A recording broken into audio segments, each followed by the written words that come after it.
Welcome to Lola and the Poets, a podcast on the magical real.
Welcome to the 6th episode of Lola and the Poets, coming to you from Novi Sad, Serbia. And we will be talking on plant wisdom with Don Roberto, medical anthropologist and medicine man based in Taiwan. My name is Milana, and I shall be your host. Hundreds of thousands of people are going to listen to him over the radio. And unless he says something that's sensational, it's just no good. Hello, this is Milana from Serbia, Novi Sad, and I'm talking for Lola and the Poets with Don Roberto in Taiwan, who's very kindly agreed to talk to us on this lovely Sunday. So, hello, Don Roberto. Hello, Milana. So, I wanted to first talk a little bit about who you are and where you come from, because that's always a good start for a conversation, isn't it? Mm. So you are now in Taiwan, but you were not always in Taiwan. No, I was actually born in the UK. You're born in the UK, but your lineage is not only UK. Is that correct? That's right. My mother's Spanish and my stepfather was Indonesian. So essentially, if we go back to that kind of beginnings, it's really fertile ground for my future life, because I grew up as a third culture kid. And In fact, I was living in England, in London, in a place called Ladbroke Grove behind Notting Hill. And for five, 6 years. And basically then we moved to Indonesia and suddenly I'm in a whole new environment, a whole new culture, a whole new language.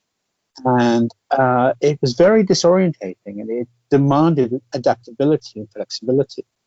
So to be able to accommodate all these different nuances and shifts, and also to really learn the language just through exposure, not having to formally study it, just have to land on my feet and be able to run, because they put me into a boarding school. So I had to really run with that very quickly. And within 3 months, I was actually thinking in purely Indonesian. I remember one day in the car going, holy moly, I'm not even thinking English anymore. I'm putting everything in Indonesian. So that was actually very surprising to have that kind of experience, to be able to switch codes so quickly and so easily. Yeah, I think that's really, really an interesting point that you're making, that it probably really facilitated who you are now from very early on. I find I have a similar experience, because I'm from Yugoslavia, and I lived in Iran, and I went to an American school there. So it's like 2-3 worlds combining at the same time. How was that for you then?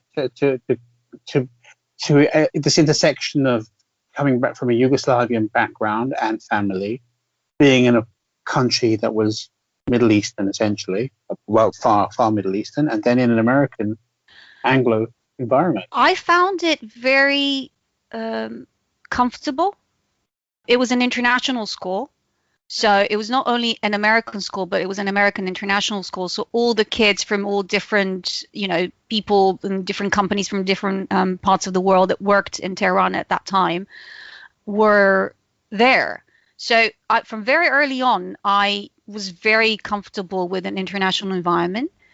And because it was very, I think I was 5. I must have been 5 when we left. So it was kindergarten. So I became bilingual really early. They just dropped me there in the kindergarten and like learned the language. Mhm. and I had to. And my dad says actually that it was that I started talking like literally a couple of weeks in. He was just so fascinated by that process. It was probably terrifying for me as a kid, but I don't remember it being so terrifying. I remember it being very interesting. It was an adventure. That's what I would say. Everything about it was an adventure. Do you think, because it's really because this is a podcast on the magical real and the way that we combine our mystical experiences with our mundane experiences, do you think that this liminality, which is a word that's very much used today, in that ease in crossing different kinds of borders and understanding different kinds of realities from very early on, how do you think that influenced what you do now? Oh, massively. I wouldn't say that it was easy initially. I remember that two things that stood out in my memory of being there. First one was, hang on a minute, it's Saturday. Why do I have to go to school on Saturday? This is most unfair. Because, of course, we're in that part of the world, they do go to school on Saturday. So I remember the resentment. Yeah. And then when December 25th rolled around, I was like, where's the snow? I was indignant, like they'd been robbed of my, idyllic Christmas, so to speak, with snow and everything complete. But we're in the tropics, so it wasn't easy to accommodate that change. But then other things I flowed with, and I wasn't necessarily nuanced in terms of social distinctions. I used to play with the servants' children, so and we play in humongously dirty carpets. We'd roll up and do that, but I didn't care because I didn't know about these things. And so there was also contained within that experience a sense of equality and a sense of reduction of what I would have normally developed a sense of in the UK, perhaps, of us and them and being different. Exactly, I was very much a part of that naturalistic environment. So the question was, did it shape my later formation? I think it was part of the formation. I think when somebody's monolingual and living in one country purely, there is such an attachment to the way things are as being natural and static and divinely perhaps organized. This is the way men are, this is the way women are, this is the way we relate to each other, this is the way things are done. And I think exactly, this is the way that we ride the bus. Even exactly. And I think you probably had that kind of what's the word, relativism. I mean, you'd be able to compare perhaps how something was done in one scenario as opposed to how it would be done back in Yugoslavia. Now, did you get to contrast things?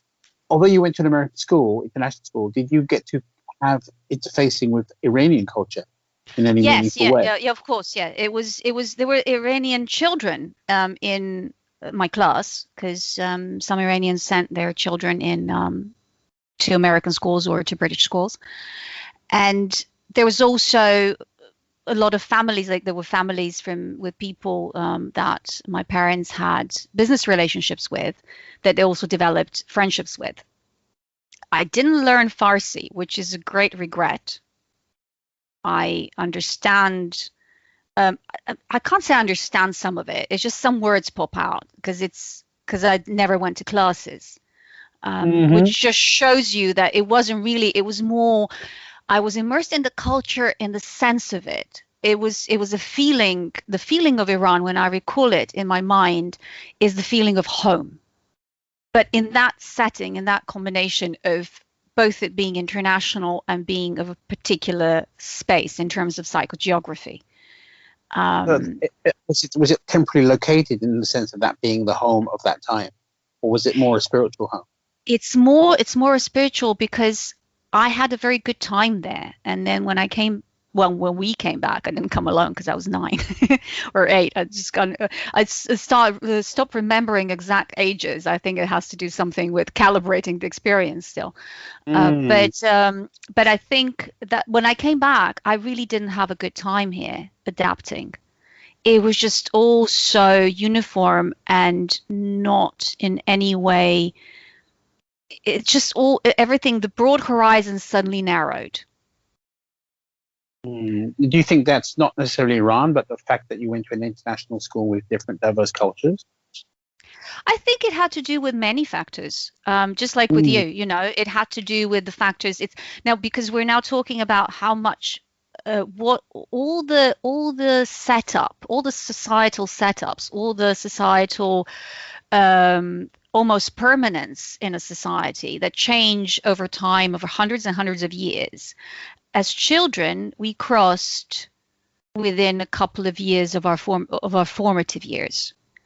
And that's a very interesting point to start when you think about our later interests and what, well, how you view life, because you see that, I think very early on you figure out that this is all really, all of this societal structure is just a consensus of how things are in a certain place, but it's not how things are. And I think you have an embodied sense of that, having lived through that experience, to have the intuitive understanding of relativism of how things are socially constructed, if that's what you're saying. Exactly, yeah. It was interesting because I became so fluent in Indonesian that when we flew back to England, how old was I? 7, I think. Basically, when my first day back at school, people crowded around me going, "What's your name? What's your name?" And I was kind of tongue-tied and scared because I couldn't get the words out. Although I understood everything, I no longer had the latent. I had the passive understanding, but not the actual active ability to articulate that. So I ended up saying in a frightened way, "Shut up, shut up, shut up," because I was so scared. I was buttonholed by all my young peers. Of course, that didn't last very long, and I slipped back into English pretty soon. And it was interesting because I, as opposed to your sense of dislocation, perhaps I began to feel very much assimilating very quickly back into that culture. I wasn't so alienated from my experience of the exotic, and I think probably you and I had a very similar. What's changed is that distance has foreshortened in the sense of time. It's quicker to get to these places. It's not so remote geographically in terms of traveling or in the global imagination. But back in the day, Iran and Indonesia were really exotic places. Oh my God! And also, we traveled by train. My mother didn't want to travel by plane, so we traveled by train everywhere. Can you imagine? I think we were maybe the last of the ones that took the Orient Express train that went to Istanbul. And then from Istanbul, what happened? And then we took another train, and then over the Van Lake. I remember we were going. The train was going into the boat. and it was a real travel. If you can imagine, it's 5 days we're staying in Istanbul, and then a couple of days until Istanbul, and then afterwards to Tehran and back. Wow. You see, I mean, here's a feature of that journey that I made, because we made it in 24 hours basically, and we stopped off first in Frankfurt, and then in Beirut, and then I think in Thailand, and then into Indonesia. But the upshot was that you enter a plane, and then you exit at the other end, and you're in a completely different reality.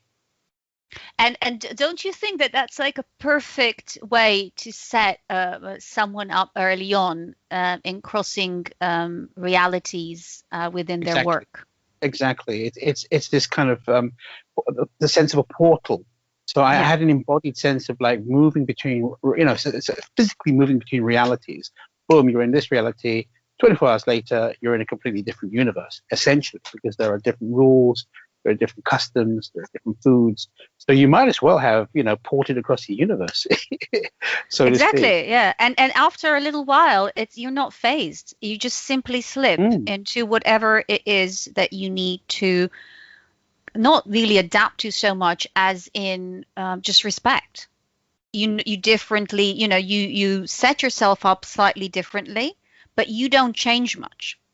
And I think that's also very interesting with with that kind of early childhood experiences, that we need to keep a sense of integrity, personal integrity, to move around.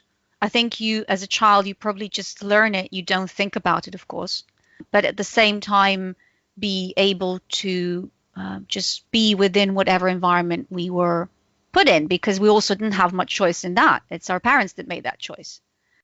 Did you find it easy to adapt? I have to say that for me, I find it most comfortable to be on that train, on the journey. I find it easy to adapt, but where I'm most comfortable in is the space in between. When I'm not going from spaces. Yeah. Which brings us very neatly to magic, isn't it? Isn't it a great segue?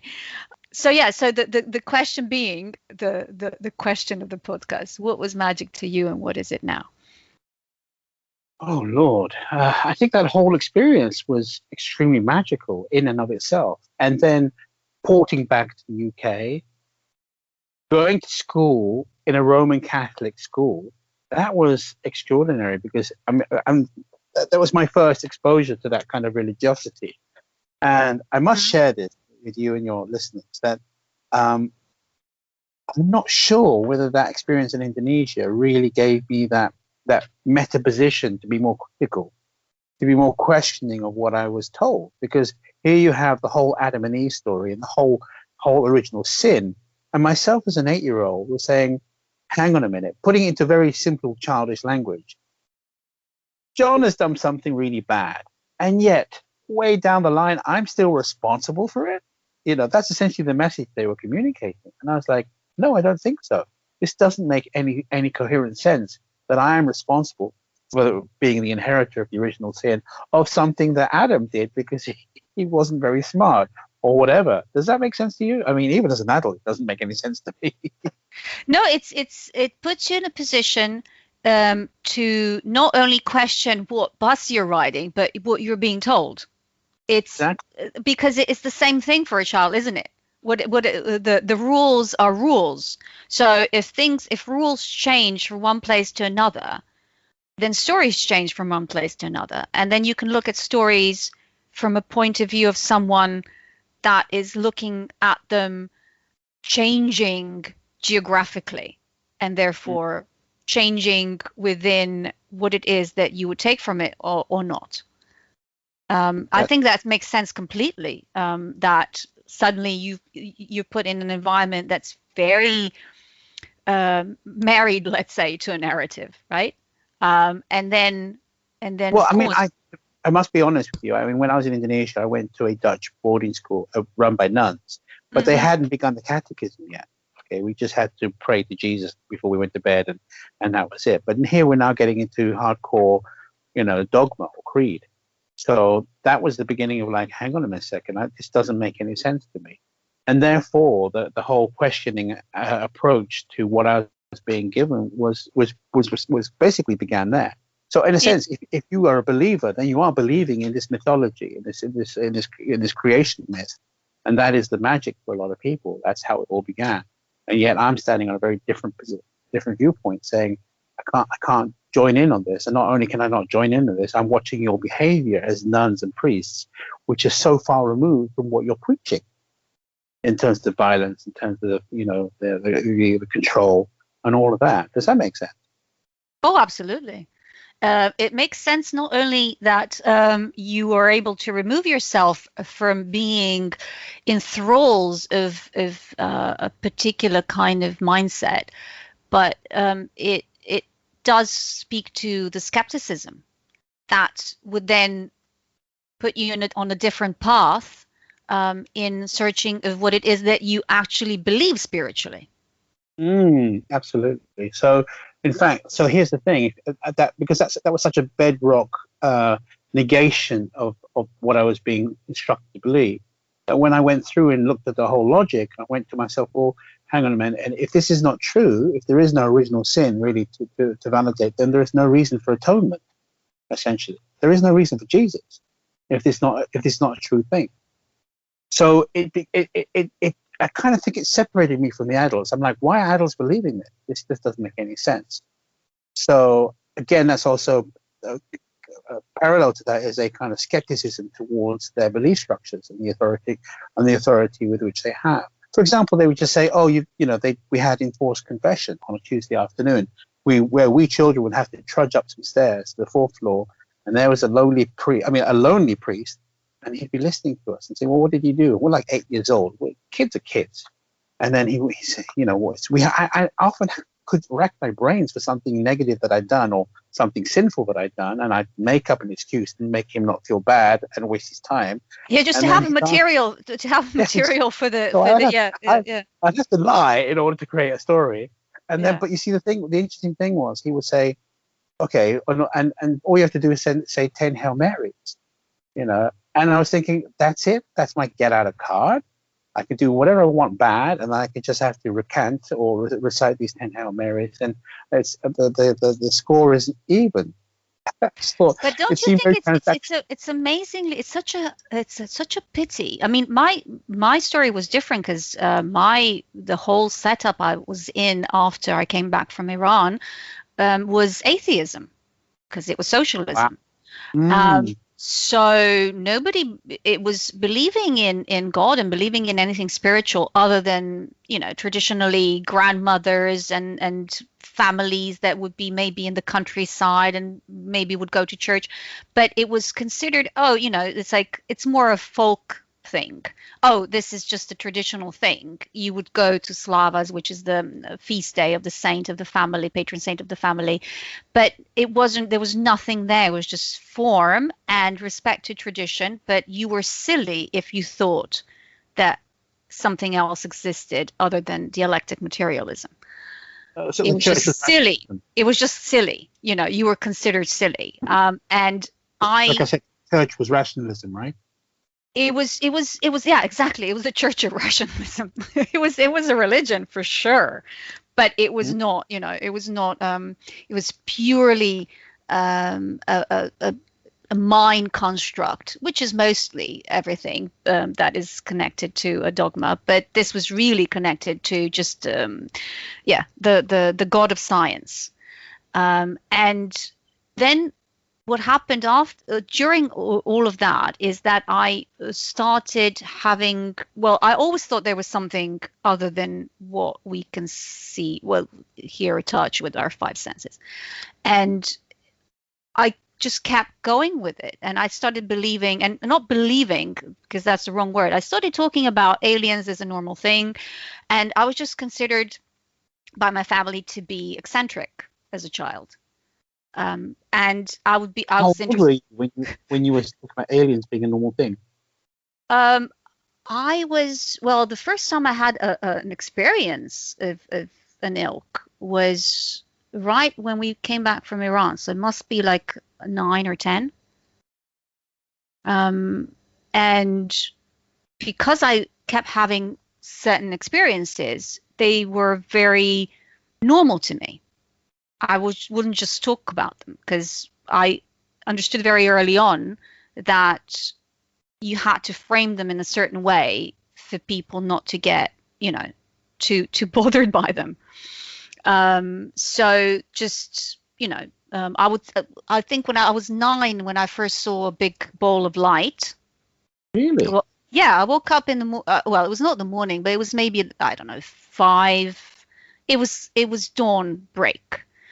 And I woke up suddenly and I saw a big ball of light, a big ball, not ball, a big round ball of light in my window. And I just said, I'm not ready yet. And I just went back to sleep. Yeah. And that was a very... How close to your window? It was just right on my window. So it was just outside my window. And that was an experience I distinctly remember now. I had other experiences too. I would pick up on things, like I would pick up on things that would happen, and then they would happen and go, okay, so yeah, that was very private. If you can imagine being in a society of atheists and a family. My dad was quite open to different things because he's been through a lot of things, but it was just very, it was a private world. So I had a different, like, for me, and then it was when I started reading about things. Of course, it was Deniken at the beginning, and Fingerprints of the Gods and all of those things. But then I started reading about Gnostics, and that's when there was a part of my life when I got christened, because it wasn't even christened. Like, I wasn't baptized because I come from an atheist family. So I did it myself. I just went and said I want to be baptized. So I went when I was 19, and then I had here in Serbia. And then I had a very short period of time when I was very churchy, and then that changed. So it's a kind of a different road from what you said, but I think it's the same path, So interfacing with some kind of structure, a religious structure, right? Exactly, and understanding that it's all it's just the mores of a place, of how things are.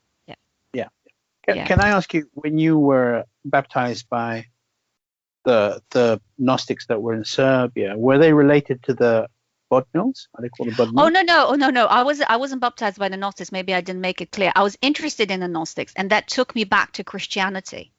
Because my teenage years, I was really only interested in, ancient Egypt and the Navajos, and it was not in any way, Christianity was not part of what I was interested in. And then I started reading about the Gnostics, and then I became interested in Christianity. So I went and got baptized in the Orthodox Church. So I'm fully baptized. I'm fully baptized in the Orthodox religion, Orthodox Christianity. And then I got that was my part when I was it was going to church, and I was trying to figure out what it is within this traditional way of looking at things and religion I could find, and where I can find myself. And that lasted for a particular period of time, when I realized that it was, I felt there was parts of it that I really loved, but there was parts of it that I just recognized as politics, and that put me off. Yeah. So it's remarkable you started with the Gnostics, but you ended up with Orthodox Christianity. And back to Gnostics. And then now back to Gnostics. And now back to our usual programming. So what you say? What would you say that these early experiences of the magical reality were for you? What was your first introduction, if you can recall it at all? I can actually, and it's going to sound a little bit strange, but hardly for me and hardly for our listeners. But go ahead. Okay, so I was 4 years old, and then suddenly in my dreams I was kind of being taught by this individual that called himself Castle. All right. And so he was teaching me how to astral fly and doing all kinds of, psychic phenomena. And then I would say to my mum, during the day, can you not see him? He's right there. And of course, my mum is thinking, oh, yes, imaginary friend, blah, blah, blah. And he was very strongly present in my dreams for 2 weeks. And then one day he was gone. And I remarked on it. I remember telling my mum, he's not here. And I was upset because I had formed a bond and it had disappeared. So remember this story, because this will come in later. But I thought, I took it in my stride that one would be able to actually fly. It was just part of dreaming. It was just part of what one. Nobody told me you couldn't do this. So in a sense, it was the beginning of a magical awareness. But to me, it was ordinary, because I had distinguished it in a binary relationship between ordinary and magical. Yeah, I understand that. Yeah. Yeah, for sure. So that was one of my very earliest memories. And then we have the exoticness and the adventure of being in a different country and a different environment and coming back. So, but actually what happened, being back in England and growing up, I mean, essentially I became a very English little boy, and very urban and very assimilated. So, my parents were hardworking immigrants, but they pretty much did everything that an English person would do, in terms of meals and watching television, and the programming itself was very normative in terms, because there were only 3 channels, so we'd have the same things to talk about, and same cultural experiences shared with everybody else. So there was that Englishness, and my third cultural identity wasn't really at play at all. I was very much assimilating to the culture, and also I had a very academic focus. It was just naturally who I was. I was very curious, and I remember at the age around 11 till around 15 becoming really deeply interested in science fiction. I mean, I read hundreds of books, because it was a fantasy for the imagination to be able to go into these possible worlds and cultivate curiosity. Because it's a gateway, isn't it, to spirituality? Science fiction was, you could say. I mean, it's key to curiosity. It's the permission for curiosity to unfold and unfurl and blossom, because there is no greater fantastic imagining than the possibility of other universes and other cultures, beyond that which we know, right? So that was a big thing. And I even got to meet Arthur C. Clarke. Somehow we made the connection. I went to a lecture of his when I was 13. So wow. he was a big influence of mine, and I actually read everything he wrote, and I was very voracious. So in a sense, there's a period of normality. And I think from around the age of 16 onwards, I began, like Hugh, to have a penchant for the paranormal, to say to myself, because the doorway had already been opened with science fiction and fantasy, saying, well, what is possible? And then you find what society says, this is not normal, this is supernatural, and this is paranormal. So then you have to say to yourself, why? I was asking myself, why is this? Why do these things exist? And I took a very strong interest in that. And so the next stage of my story is reading one day about the Native American Indians. When they retired, they would lean against a tree and recharge from the tree. So I didn't want to dismiss it out of hand. I just said, well, let's see if it works. The proof is in the pudding. Let's see if this belief system works. So near my house was a beautiful park, and there were oak trees. And I decided to go there under the cover of darkness. And I approached the tree, and I asked for permission to enter its kind of presence. And the thing is, I not just only asked for permission, but I waited for an answer, right? And I hung there until there was like a felt sense of a yes. So I dared approach, and then I was invited to come closer. And so eventually I'm actually standing in its direct energy field. Mm-hmm. And the amazing thing is that there's this kind of recognition that emerged, that I became aware of the consciousness itself of this oak tree that was majestic and stately and slow and wise. And that precise moment of this meeting between two different life forms, different, phyli, in this moment of mental connection was astonishing, because not only did I recognize it, there was this reflection back that there was a sense that it knew that I was there, and that it knew that I knew that it knew. And kind of this hall of mirrors kind of echoing through, reverberating through our awareness. And suddenly that was a defining moment for me, because this wasn't just an object in the environment anymore, which I previously and everybody else around me had treated these things as things to walk past. They're just things there. But this was a living, sentient being. And I was 19 at that time, and that really was a very transformative experience in terms of having this encounter with a life form of that grandeur and of that wisdom. So that was very, very important for me. But I think it's also the way that you came about it, is that you came about it through reading about it. So you went, okay, and what I find really lovely in that experience, other than the entire experience itself, is that fact that you actually asked the tree for permission, because I think that is something that is very much missing in the way, I wouldn't say, Western society, because that's just too generalized and slightly rude. But the way that we were all taught to just take from nature whatever it is that we think is it owes us, without really understanding how the mutuality. Exactly, because our metaphor is that everything else, everything is for our dominion. So we have an extractive consciousness that things are there to be used and don't have validity for themselves.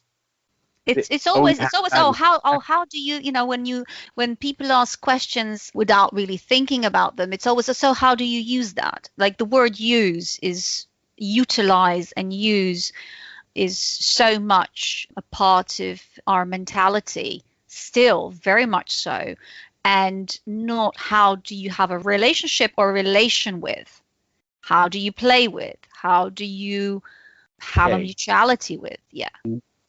So it's so that was really the experience that must have informed what you did after, which is a little bit about what you studied and what you did, because that's very, very interesting for your path. So part of your path is music and the other one is medical anthropology. So do you... So hang on a second. So I'm going to just give you the timeline. So there was simultaneously music as a deep interest, and I had been training as a pianist, learning classically. And in fact, when it was one day when I in a cold December evening, I think it was 1980, I was walking to my piano lesson, and there in the sky is this bright ball of light.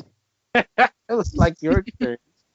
And it just shoots across halfway across the sky. Now the thing is, where I lived was on there were flight paths, so I was very familiar with what all the planes looked like and sounded like, and what they looked like in the sky. So this ball of light just zipped across, stopped, just dead center, and then hung, and then departed at a completely different tangent at an extremely fast rate. Like it just zoomed off. So imagine something going very fast, stopping suddenly, hanging, and then I saw a similar occurrence. It's very odd. It's very it's not odd. It's just clearly not part of anything that we're used to in the sky, let's say. I think I was a bit what's the word? I think I was a bit ho hum about it. Like, well, it's not a normal plane, so it must be a UFO. Okay, I better keep going. Yeah. It's just a matter of fact. I think it was. Of course, because by that time you integrated all of the other things as well. So it's just one of those things, isn't it? On your way to piano lesson. Definitely within the parameter. I mean, also the science fiction, right? So I wasn't necessarily going to be surprised. Oh yeah. I mean, I understand. For me, I also was a science fiction absolute fan, nerd, whatever you want, however we want to frame it. Nerd would be probably more correct. But Hitchhiker's Guide to the Galaxy was the kind of science fiction that I could relate to most, because I just found everything so funny as well.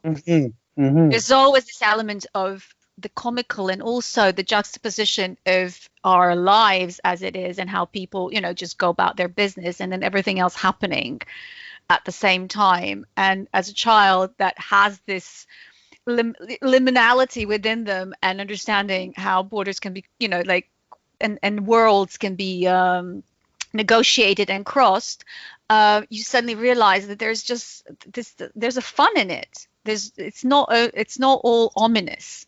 There's also things about it that are quite funny, although they're very serious. So I hope that Lola and the poets doesn't refer to Vogan poets. I really, really want to include, because Lola and the Poets is very inclusive, and it would not like to exclude Vogan poetry, but it is quite deadly, isn't it? So, for those listeners who aren't okay with Hitchhiker's Guide to the Galaxy, it's going to be the deadliest poetry that people want to commit suicide upon hearing. Yeah. So we have to be very careful with the Vogans, although we are an inclusive poet society. Maybe in a soundproof room would be the best thing. Let them think that they can be heard.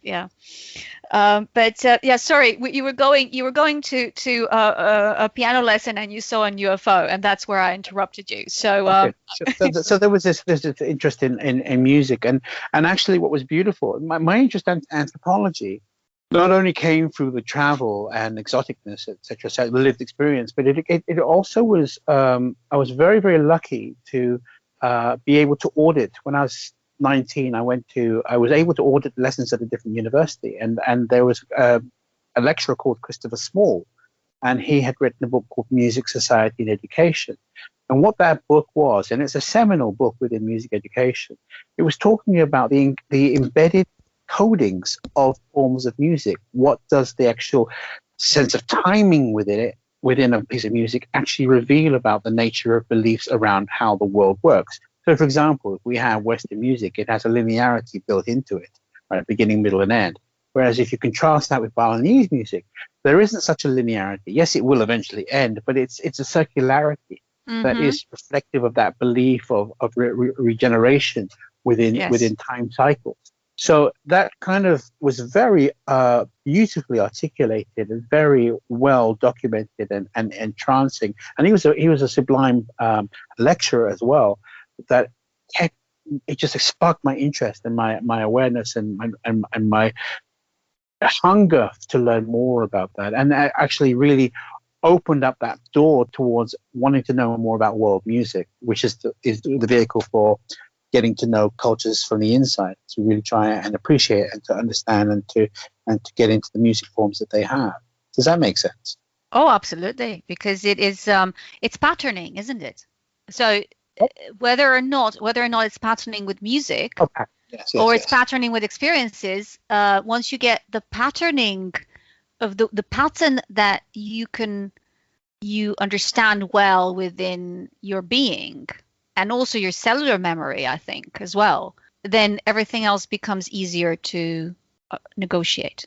One more thing that he was talking about, which is beautiful, was the sense of professionalism within the Western tradition, whereas within other societies, it's much more generative community phenomena that the community itself creates the pieces, and that we don't have this necessary sense of it's more a focus on the process rather than the product, whereas Western music making is very often about the end result rather than about the communal making. So we have so many kind of codings in the way that music is made and performed and appreciated that really opened my eyes into new vistas.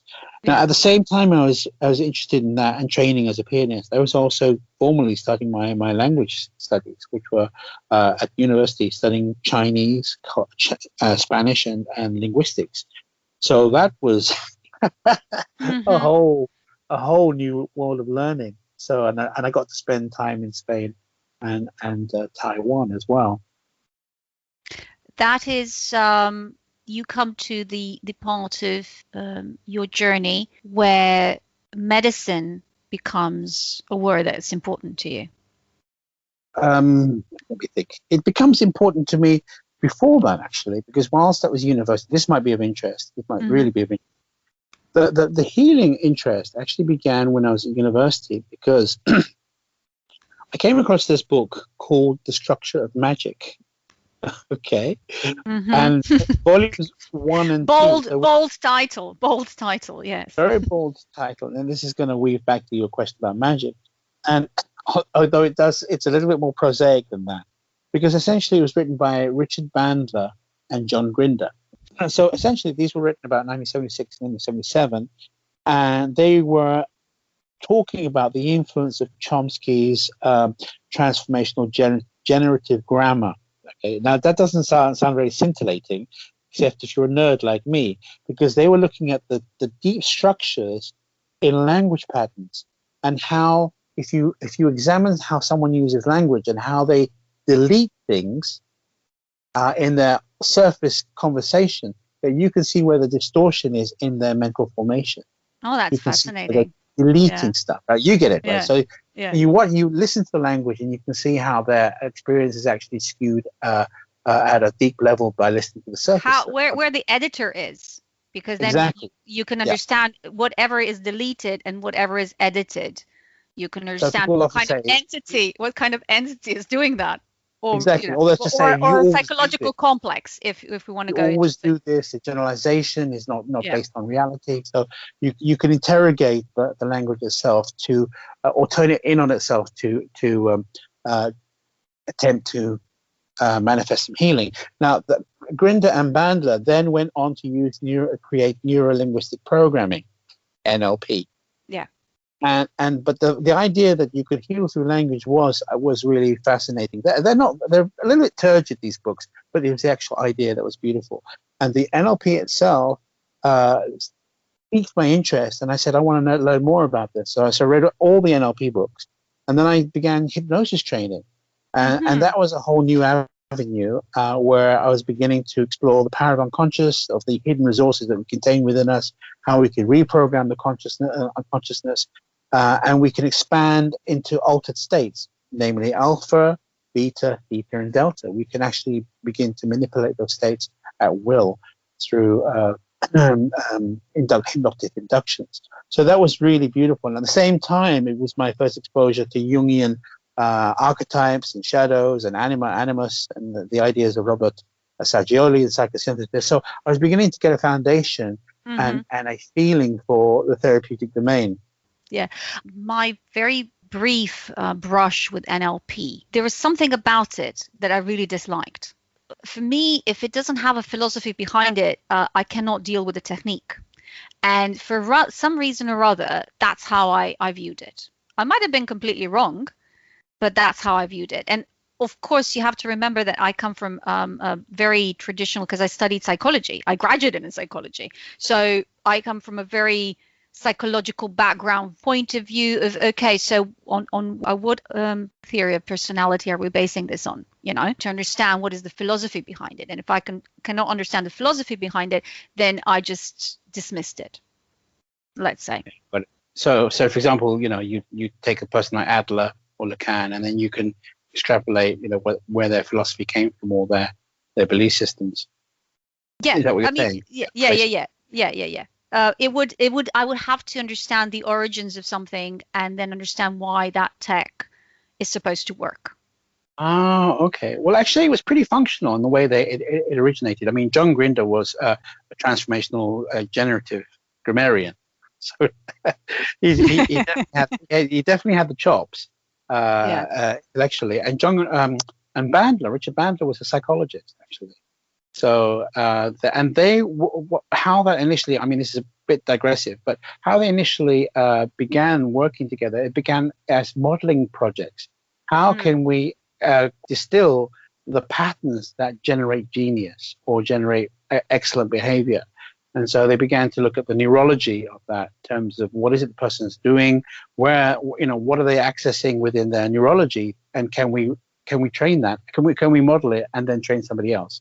So and in their modeling endeavors, they discovered lots of things about how human beings are patterned through language and through neurological patterns. Yeah. So and they were also into hypnosis. So it was fertile ground back in the day for me. But here's the thing. After I graduated in that training program, so remember, I'm doing these things simultaneously. I'm doing the piano diploma performance thing. I'm doing the language degree thing, and also training in the hypnosis thing. It's like I had a full schedule. But once I finished the hypnotherapy training, I got a flyer in the mail, and it was it said "Healing the Inner Child Within" workshop. And the front picture was a seashell that was was open, and it was divided into two. The bottom half was all these images that were of abuse, and the top half was this transcended angelic realm where presumably healing had happened. And actually, I was very intrigued by that image, and I signed up for this workshop by this chap called David Grove. And this is back in '87, and I'd never heard of him before, but I just thought on the strength of that image, this looks pretty interesting. Let's find out. So what David was, he'd come out of the NLP tradition, but he was very different because he was very independent and asked the questions that struck him as interesting, rather than being an NLP acolyte or devotee or just in that school. And so he had discovered a couple of things. He trained as a counselor, doing his master's in counseling, and he'd gone over the transcripts of interviews with Carl Rogers or Virginia Satir. Now, the prevailing belief then was that you were client-centered, essentially, right? Yeah. Very much so. And but when in going through the transcripts, he discovered that sometimes very subtly, the therapist would actually, what's the word? Hear a word from the client and then transform it. They would introduce their own vocabulary. So they weren't necessarily being entirely client-centered. They would be introducing their information, their model of what they believed to the interaction. So they were essentially not keeping what David would say was they were not keeping the information pristine. They were actually bringing in their own semantic networks. And so the client would often have to kind of pause for a second because maybe they said they're afraid and the therapist said scared. Now, scared may mean something completely different for that therapist. So they have to do a kind of transformational translation internally to be able to connect to the therapist. Not to get too digressive, I always found interesting the idea, and it's a Jungian idea, of the therapist having to be a larger container. That any therapist that would actually be able to help you needed to have a larger container of experiences than you have. Because otherwise, it would just be it would then and it very often ends up as being a battle of egos, which is the structure that, whose structure is better. Whether if you want to heal, you take my structure, or if it's a particular kind of client defending their own structure against any kind of hostile invasion. So yeah, please go ahead. But that's very. You use a metaphor. Yeah. So actually, the first insight that he had was that the therapists were actually transforming the language of the client unconsciously. Yeah. First of all, so he wanted to make it conscious that somehow we use question forms that didn't impose a supposition that they knew the client's information or the client system better than the client, right? So he devised these questions that were so simple, like what's it like? Does it have a shape? Does it have a size? So they're very neutral, content neutral, but they are inviting more formal elaboration or the attributes of whatever information. Now, the second thing that David discovered was that he was presented with very odd information. So normally, if you have a theoretical or philosophical school, as you said, from the psychological or the therapist domains, you will have a particular philosophy that you will shoehorn everything you hear into that. You're orientated around that philosophy, right? Yeah, it's a theoretical approach. So you have a concept. So yeah, exactly. So you have a concept, and then within that concept, I mean, to be fair, we're still using the Freudian concepts to this day, as if they were real, right, and not just concepts. When we talk about ego, that's Freudian, yes, and it's a concept. Exactly. Yeah. But what David was receiving, he was working with people with phobias and people who are war veterans, and he would often get very nondescript information, like what's it like? It's like a blob. Mm-hmm. So if you have a theoretical orientation, you're going to try and interpret that blob some way or put it into a schemata that makes sense to you as a therapist. But he was so flummoxed by this, he decided to go. The intuitive leap that he made was to say, okay, I'm going to take that as genuine information from the system, and I'm going to treat it as any other information and interrogate it and to invite it to reveal its attributes. So, if you apply clean language, then what kind of blob? Is there anything else about the blob? And what might else be there? So he slowly discovered that very often there was a lot of encoding in this information or these somatic expressions that so you said like the person who had a theoretical perspective would basically kind of bring that to bear, but he wanted to be as neutral as possible to allow the system to discover itself without any kind of leading edge from the therapist. So as he did that, what was amazing is that the metaphor landscape would evolve and would reveal itself, and the systemic nature of that person's reality would actually demonstrate itself through them being able to articulate attributes of location and temporality. So he discovered a whole new world that was extant within the individual that was just astonishing to watch. Because that's when I went to watch him, he was working with this concept of the wounded inner child, because very often the child had experienced a trauma that had very often separated them, had disassociated them, and he was inviting the system to discover where those parts had disassociated to, right? Because he'd been watching people talking about disassociation, but he said to himself, but he said they never asked themselves, where does a dissociated part go to? Where does a person who's dissociated go to? That's really interesting, because I just to make a very a quick note on that. For me, what was the biggest, well, not even breakthrough, but just a connection of my experiences, experiential life, and also the theoretical side and things that I absorbed through education. Very important point. And that is how Jung came to the idea of what is a psychosis and what is a neurosis. The neurosis was losing a part of your soul that needs to be found in order to be integrated. And the psychosis was when a foreign construct, a concept, entity took you over that doesn't belong to you, a spirit. And by the removal of it, that's where the freedom to be who you are comes. And that is so interesting in terms of how he viewed things from a point of view of somebody that was very much in the medical model. I think probably the main reason why he and Freud broke ties. So if I understand you right, the psychosis, could it essentially be the imposition of a way of knowing or a way of being that is alien to your system? It's being consumed and overtaken by an archetype. Oh, an archetype. Exactly. So this is so being consumed and overtaken by something much larger than you, which is then being consumed by an entity that is larger than you. The neurosis is basically soul retrieval.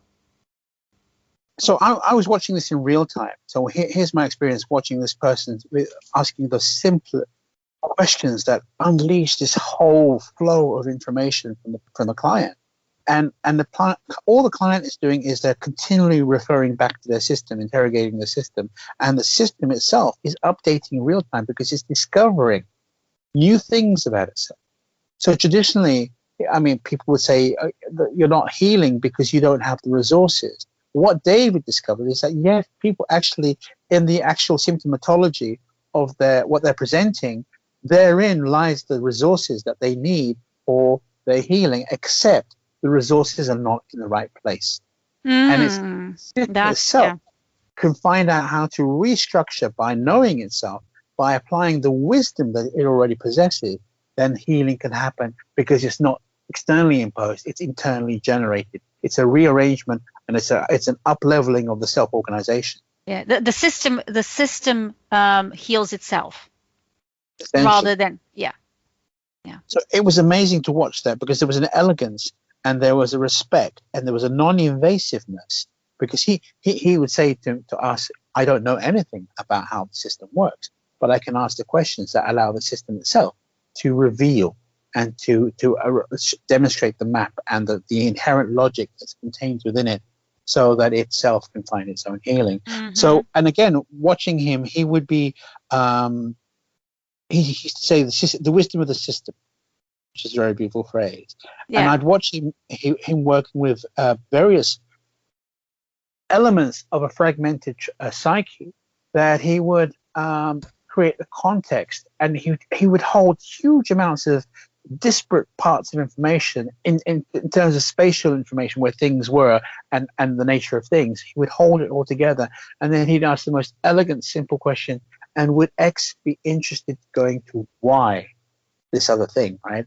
And there had been a connection that had never been made, and suddenly, boom, there's the resolution, there's the healing, because the system goes, oh my God, I never realized I could do that.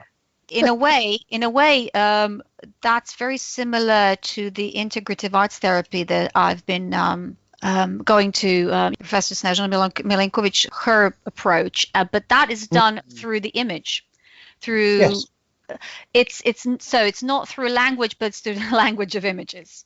Yeah. But it's a very similar approach. It's allowing the system to diagnose itself through a creative means. In the case of art therapy, art psychotherapy, integrative art psychotherapy. So what was beautiful for me was to see the reality of this ancient. I didn't know at the time because it was the first time I encountered it, but this was the nature of fragmentation, the nature of trauma, and the nature of soul retrieval and reintegration at such a holistic and organic way and respectful way. And also what the lesson was the appreciation for the unique systems of the individual. Every individual's metaphoric landscape is entirely different and works entirely different ways. And there is, underpinning all of this, is this enormous mythopoetic nature that we all have. We all have landscapes that are potentially hugely mythical and hugely poetic in nature. Does that make sense? Absolutely. It's a personal myth. We're all living a personal myth. Yes. And to understand this personal myth, one must first see what the poetics of the person are, as you said, but also gain permission for that. Because I think that, of course, a great part of it is unconscious. Because all the things, there's the personal myths that we create within our lifetime. There's the ones that we inherited through our narratives, through our lineages, and then there's the Akashic ones that we live through. So this new myth is a combination of all of these myths, and that's why it's so personal, because it's a symphony. Everybody has their own symphony, and to understand that symphony, no, absolutely, yeah, you have to first listen to it.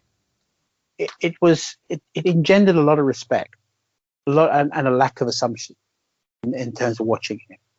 In fact, his genius was such that I felt in his presence and watching him work, I said to myself, I am in the presence of a genius of a level of a Freud or a Jung, because the work he was doing was magical. Yeah. It was absolutely stunning. And later on, I learned that his work was derived from being a Maori. He was half Maori. Oh, okay. So his work was originated in Maori sensibilities and ways of knowing and learning from the landscape. And understanding that knowledge pre-exists in the terrain.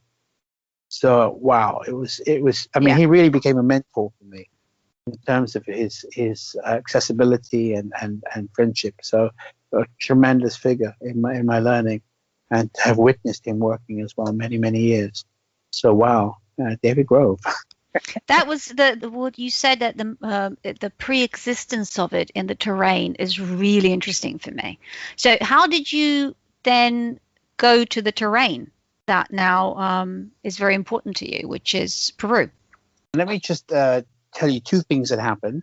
A little bit later after that, I had an experience, my first experience in a flotation tank. So I was really hungry to have this experience. And so I get into this flotation tank. And I was a big fan. In fact, I must say that my spiritual journey began with John Lilly. Have you ever heard of John Lilly? Yeah.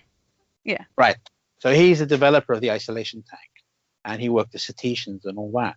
And so when I was 19, I remember getting the magazine called Omni. And Omni was a mixture of science fiction and fact reporting. And there was an interview with him, 1981, I think it was, this edition. And I'm reading his life story, and he's taking drugs and getting paid for it. And I'm thinking, and journeying the universe. I'm thinking, they didn't tell me this as careers advice. I didn't know this was a possibility. Yeah. So that kind of lodged in my psyche, like this is a really amazing thing to explore in terms of conscious exploration. So I had an opportunity to go to a flotation tank, and in there, I was just checking out my facilities. And so I would say, recall Mozart Symphony No. 40. Boom. It's like the best audio possible. And I could hear every line, and I could play around with it like a computer. I could say, slow this down. Let me isolate the trumpets or whatever it is. And that was quite amazing. And then suddenly, as I was playing with some geometric figures. Check this out. Suddenly there's a kind of flash, and I see this impossible and non-3D figure. It's almost like a 4-dimensional figure that I'd never seen, but it's like something it had impinged from almost the archetypal realms into my consciousness, and I recognized it. It didn't last long, but I just went, I know you.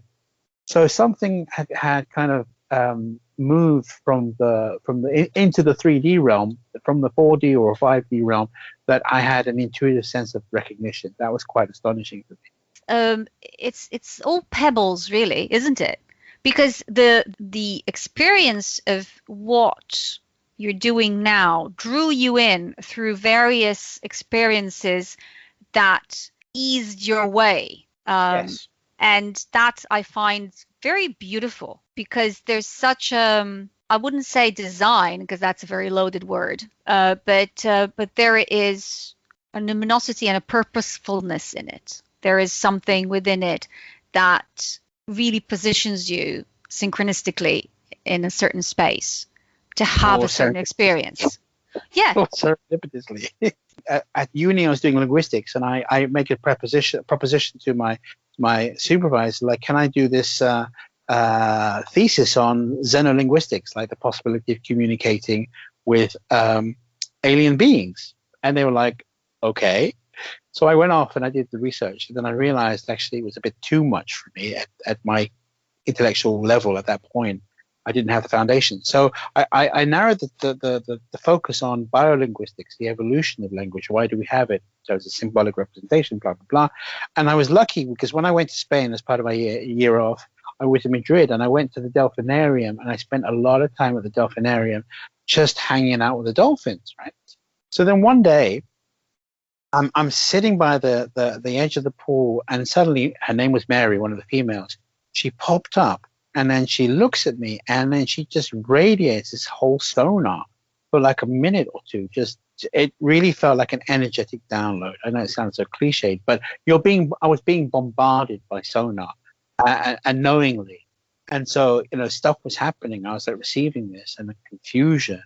And then she kind of, with anthropomorphizing it here, she kind of looked at me with a twinkle and went down under the water. And literally, I had this dual conversation. Excuse my French, but what the fuck was that?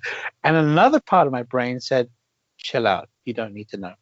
It is. Yeah, it's almost like it doesn't have to be unpackaged until you come to the destination. Exactly. Yeah. So that's cognitive fluidity and patience. It was also a lesson. It was very important not to have to know, because often we want to be linear and know and reductionistic. But a part of myself said, look, you'll know when you need to know. So that also happened.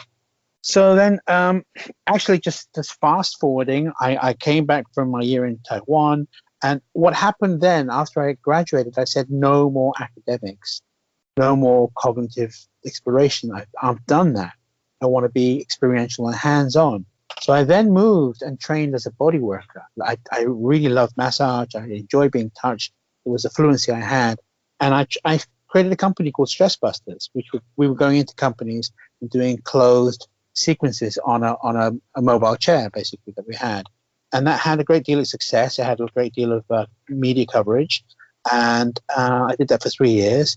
And within that time frame, not only was I delivering the service, but I was also running trainings in that form. But I was also learning a hell of a lot of different forms, such as shiatsu and Tibetan pulsing, but also one called body harmony.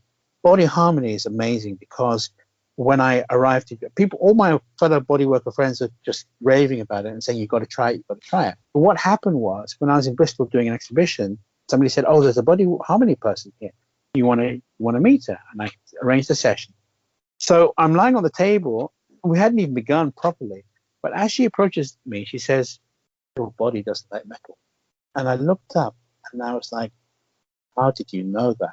Right? That's just astonishing. Yeah, she read you within 2 seconds. That's really Here's the thing. So, and I've never told anybody, but I've never worn watches, and I don't wear metal. So it's not something I advertise. It just doesn't happen. So I said, how did you know that? She goes, because as I approached you, the watch that I was feeling began to hurt me, which was your body's way of telling me that it didn't want it around it. And I was like, are you kidding?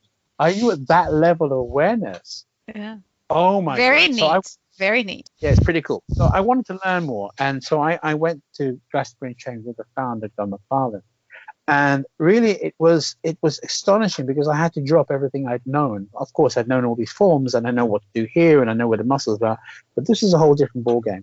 Essentially, what you have to do to do body harmony is you have to listen. The philosophy behind body harmony was that every body has a story to tell. It is waiting to tell it to the person that can hear it. Yeah. But if you go in with an agenda, I'm going to do this and this and this, you're not really listening. You're imposing agenda. You're imposing a structure, and you haven't heard what the body needs. So what in body harmony, sometimes you'd have to stand 6 feet away asking for permission. Here we come back to the permission thing, right? Asking for permission from the body to enter. And then it would give you a flight path into it that it would test you at every moment. Are you listening? Are you listening? Here we go. There we go. We go back a bit. And so it's a very intricate connection. But by the time you reach the first epithelial level of the skin, and then you're ready, you've made a huge connection to the body. And then it's basically about consciousness. So from encountering the skin and not compressing it, not pushing it, whatever, but actually molding yourself to it, then you can use your consciousness to drop into the body and travel within the body. You actually learn where the body starts. Well, it doesn't. Well, when you put yourself to the position that you ask to enter the realms of the body, then you see that position can be quite far away from the actual person standing in front of you. Oh, absolutely. That's a given. So it's also part of the testing. And also something, even when you're in the body, I remember when I was with my teacher and I was using, I think my hand was on her shoulder at the top of her body. And I was traveling down through her body, down into her leg. And I was asking permission. But there was one point where I kind of rushed ahead and it really literally felt like running to a brick wall in terms of my awareness. Just because and then she looked at me, she said, you see, you had passed. I was like, oh, okay, I get it now. So it was extraordinary to meet these people because there were the stories that emerged. Like sometimes the left part of the left hand had an argument with the right hand, and the two were not talking to each other. There are all these kind of levels of communication within the body that most of the time we're completely unaware of. So, for example, I was with my girlfriend one evening and we'd fallen asleep. And then suddenly I woke up and my left knee was touching her right knee. And as I woke up, I was aware that there was a conversation going between our knees. There was actually a flow of information. And so I kind of woke her up and say, hey, look at that. She goes, uh-huh. She was also a body worker as well. But I was like, this is amazing that there can be these levels of communication that are subcognitive. And also, if you think about it, to make a digression to your early experiences within a certain dogma, the wisdom of the body is so, I wouldn't even say underrated, because it's vastly pushed aside and not considered to be a wisdom at all. Which is astonishing if you think about that we would not be able to have these experiences on Earth if we were not in a body. Body, exactly. And that is just such arrogance that when you look at it from that point of view, it's like, just imagine civilizations disregarding the body, anything the body can say, and yet using that body as a vehicle to have all these experiences that they're having. It's just amazingly arrogant, amazingly disrespectful. It always brings me back when I hear stories of people that are actual body workers, and having my own experiences, is just to understand the vastness of that delusion that our body doesn't have a memory and that doesn't have a complete universe to its own. Yeah. Or multiple universes within itself. Exactly. So, I mean, I began cultivating these skill sets and could really began feeling the emotion that was contained in a particular part. Maybe there was something contained in the elbow that maybe was pent up anger, and then after a while I could do it from a distance because the parts themselves would start talking to me like, hey, look at me, because they suddenly realized there was an awareness that was able to tune in, right? So they actually wanted to tell. So, and it got to the point where I'd walk past somebody in the street and their liver would yell at me. It's like, oh my goodness, quiet now. I'm not on work. I'm not on duty right now. So, I mean, it's really through the actual experiences that taught me the validity of this work. For example, I was in Spain, in Ibiza, and I was given this very matron-like woman, about 50 years old, very conservative, and she's lying on the table, she's clothed, and I'm just scanning her field, and she has her eyes closed, and I'm just off the body, and I can feel that there's these alien presences in her belly, right, so to speak.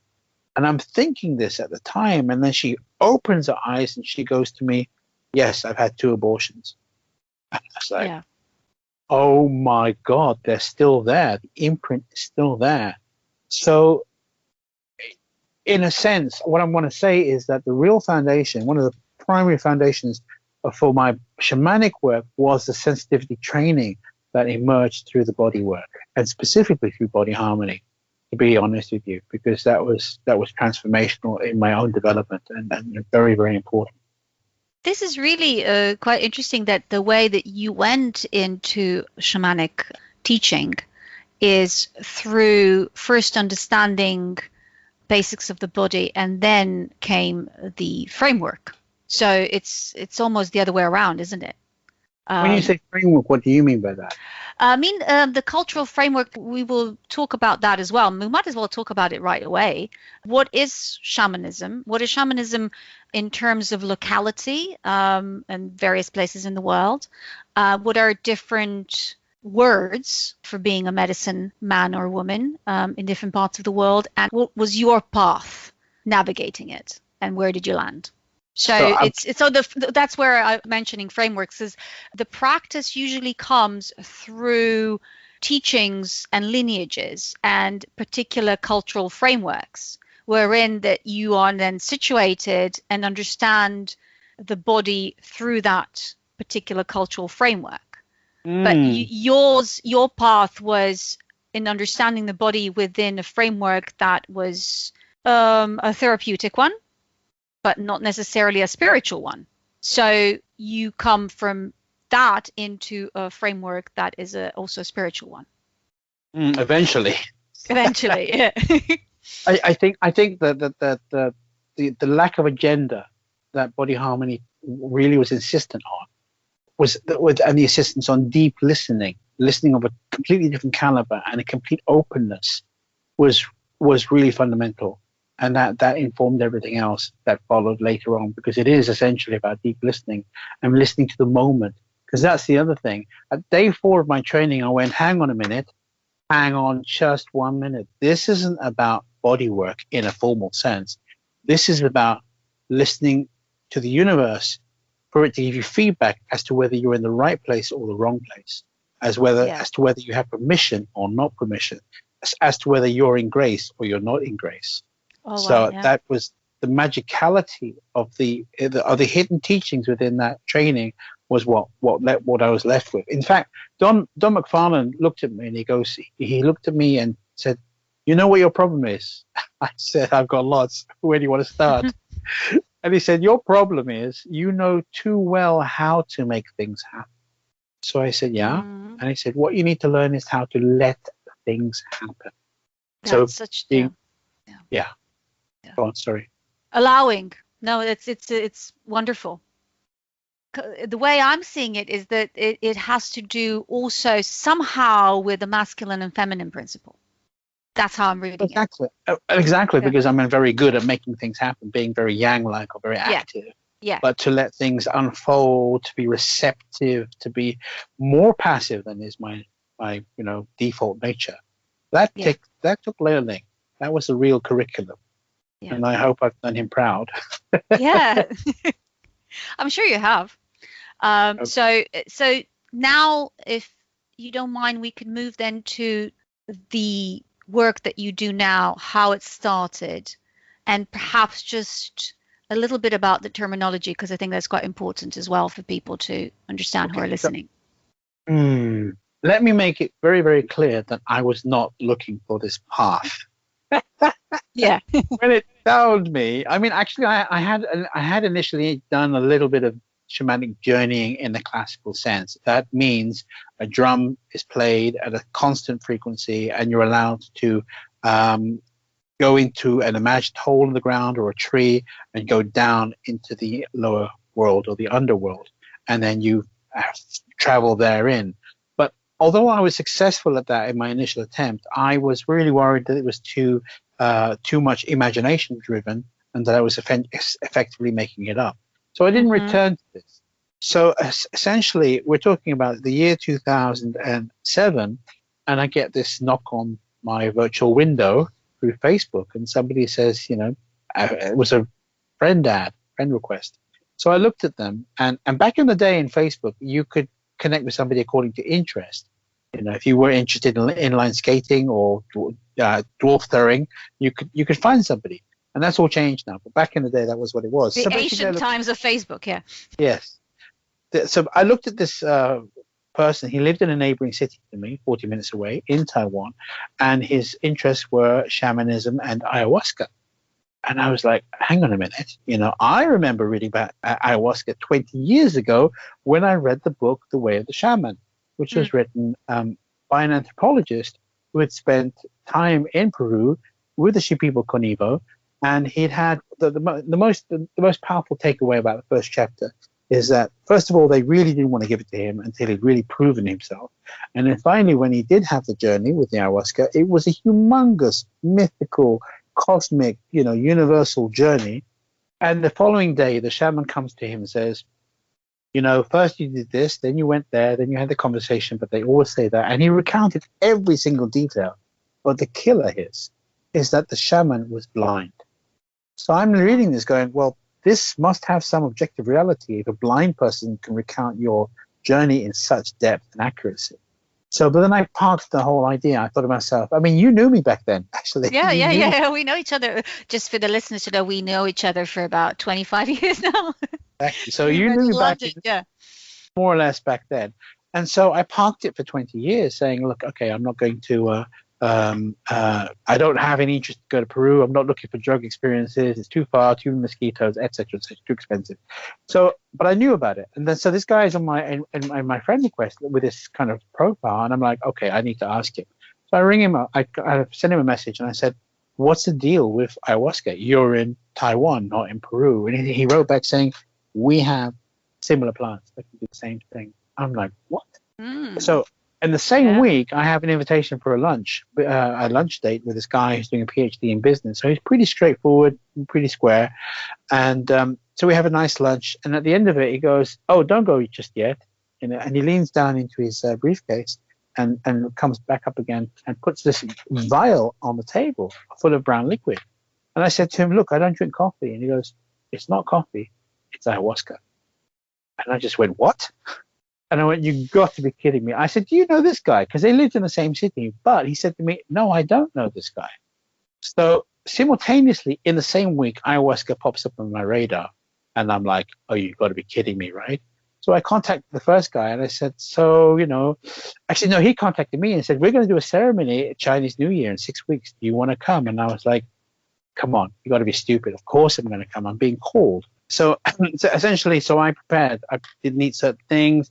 I slept away from my wife, and I really prepped up. I thought, this is it. I'm being called. This is such a humongous thing because I'm as far away as possible from Peru as is possible geographically and spatially. Come on, it's coming off the coast of China. I mean, I'm being called, so I'm going to meet this call of warriorship if I have to die. I was really like in extreme mode, but I really felt it was like, this is so unbelievably unfeasible. There has to be some pattern behind this. So anyway, so I did all that, and as luck would have it, I had a really bad cold on the day it was scheduled for. So I arrived with a really bad cold. They had planned to do it in the daytime in a house by the sea. They had put tents out there in the garden. And did you prepare? Did you go on a dieta beforehand? Yes, I did preparation. I was full on, pure food, no oil, no sugar, no salt, no sex, the whole thing, right? So I was really taking it seriously. So But these guys really didn't know much at the time. They knew how to brew up, and that was it. So they said to them, thank you, medicine, blah blah blah, and then we drank this concoction. So half an hour later, my stomach is gurgling like the apocalypse is due any time. I rush out to the garden, and I purge in the flower bed, right? So blah, and then I kind of find myself, leveling up and standing up, and then I look across about 2 meters away. This guy who was also at the ceremony is smiling at me, and that's all and good, except his head was on fire like a Tibetan demon. I was like, "Fuck, this is strong." Yeah. Because I'm a London boy, so I've done pretty much everything in experimentation. Within reason. So I was pretty used to most things. But the energy that was coursing through my body was off. I couldn't even stand. I was like really feeling incapacitated, like I was going to collapse. It was so powerful an energy.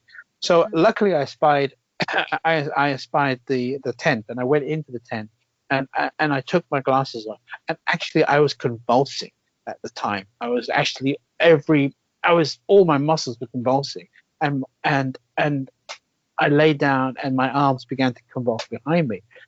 Strangely enough, it felt very calm. I just went, this is just the process. And I closed my eyes, and suddenly I have never seen visions in my life like this. It was in front of me, above me, behind me, below me, like a 360 IMAX sphere. And everything was changing, geometrically morphing. And I was like, oh my God. This is so serious, because the importance of it, or the import of it, suddenly hit me, and I said to myself, "This is not recreational. This is not recreational." It doesn't have this one narrative that hallucinogens have. It has multitudes within it, right? So, yes, because it's a living being. Well, that's the thing. So the visions lasted, and then they faded away into darkness. And then what happened was I felt. When you've been in the room and there's the smartest person in the room and you can feel it, right? There's an aura, there's a presence. I felt that within me. I felt that there was this intelligence that was beyond anything I'd ever met before in my life, on a different magnitude.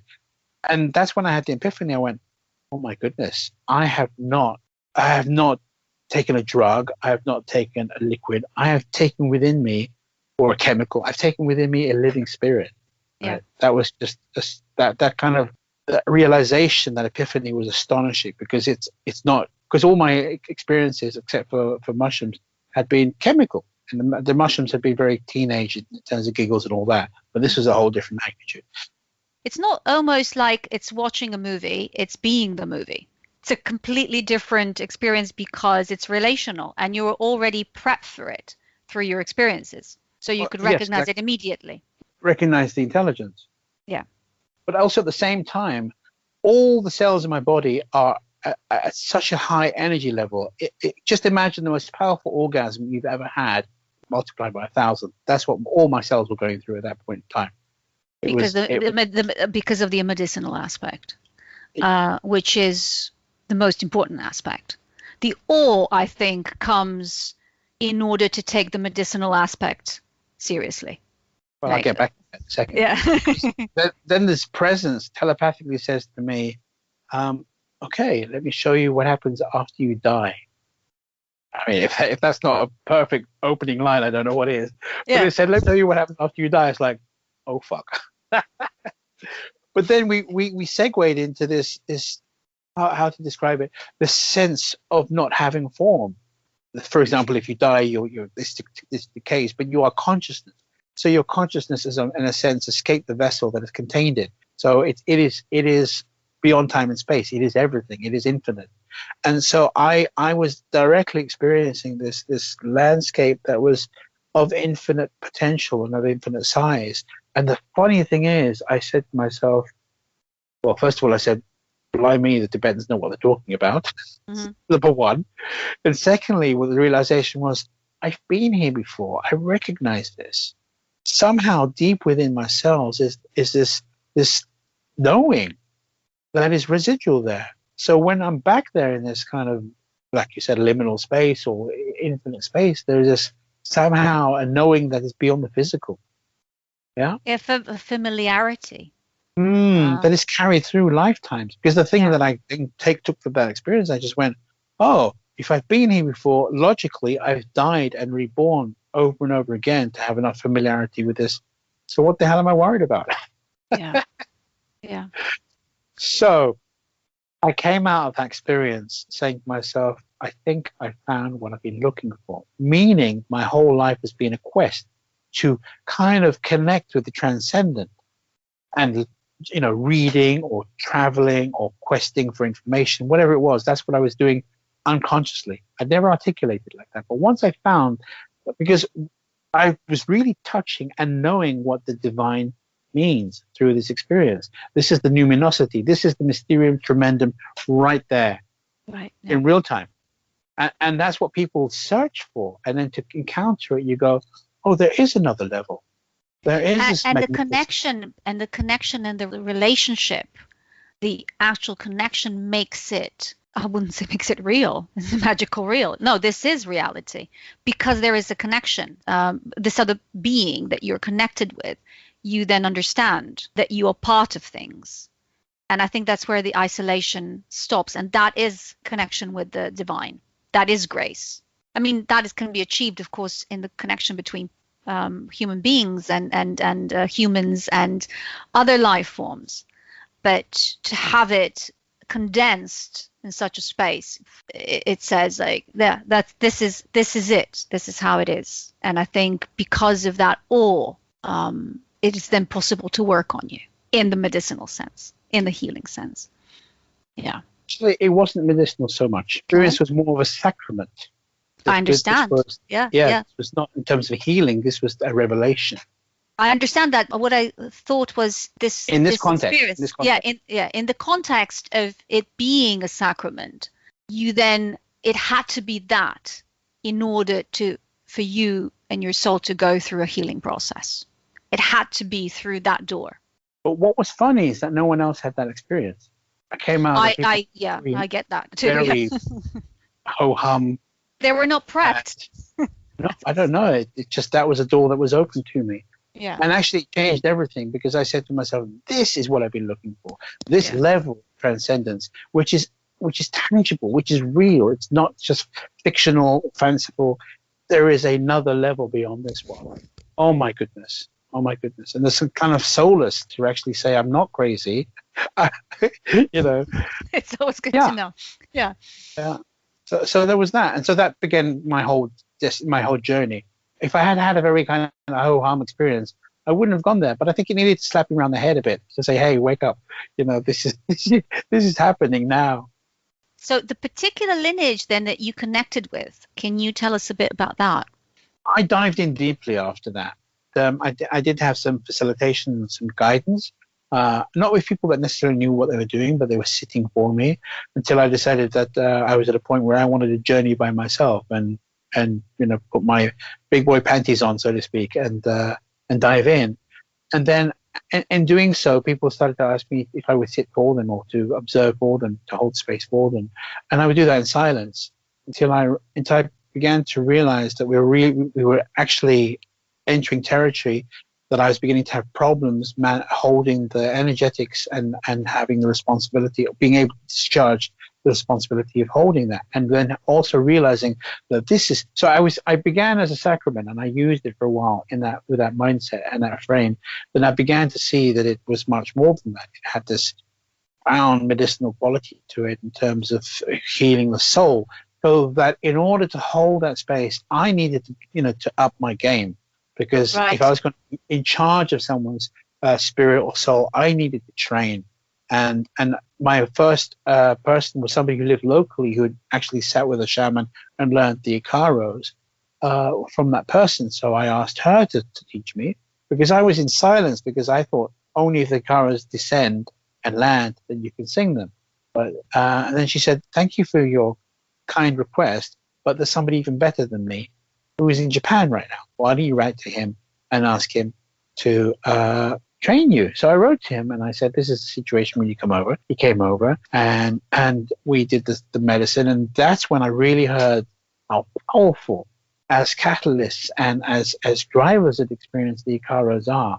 And that's when I decided, yes, I really need to train. And that's where my training officially began, going to Peru, learning with one tradition experientially from a master, a female master, but she wasn't interested in training people. So I had to find another vehicle, and I found the Shipibo tribe, who are happy to train Westerners and teach them some of the techniques and philosophy and all that. So that's who I went with and have been with. So, yeah.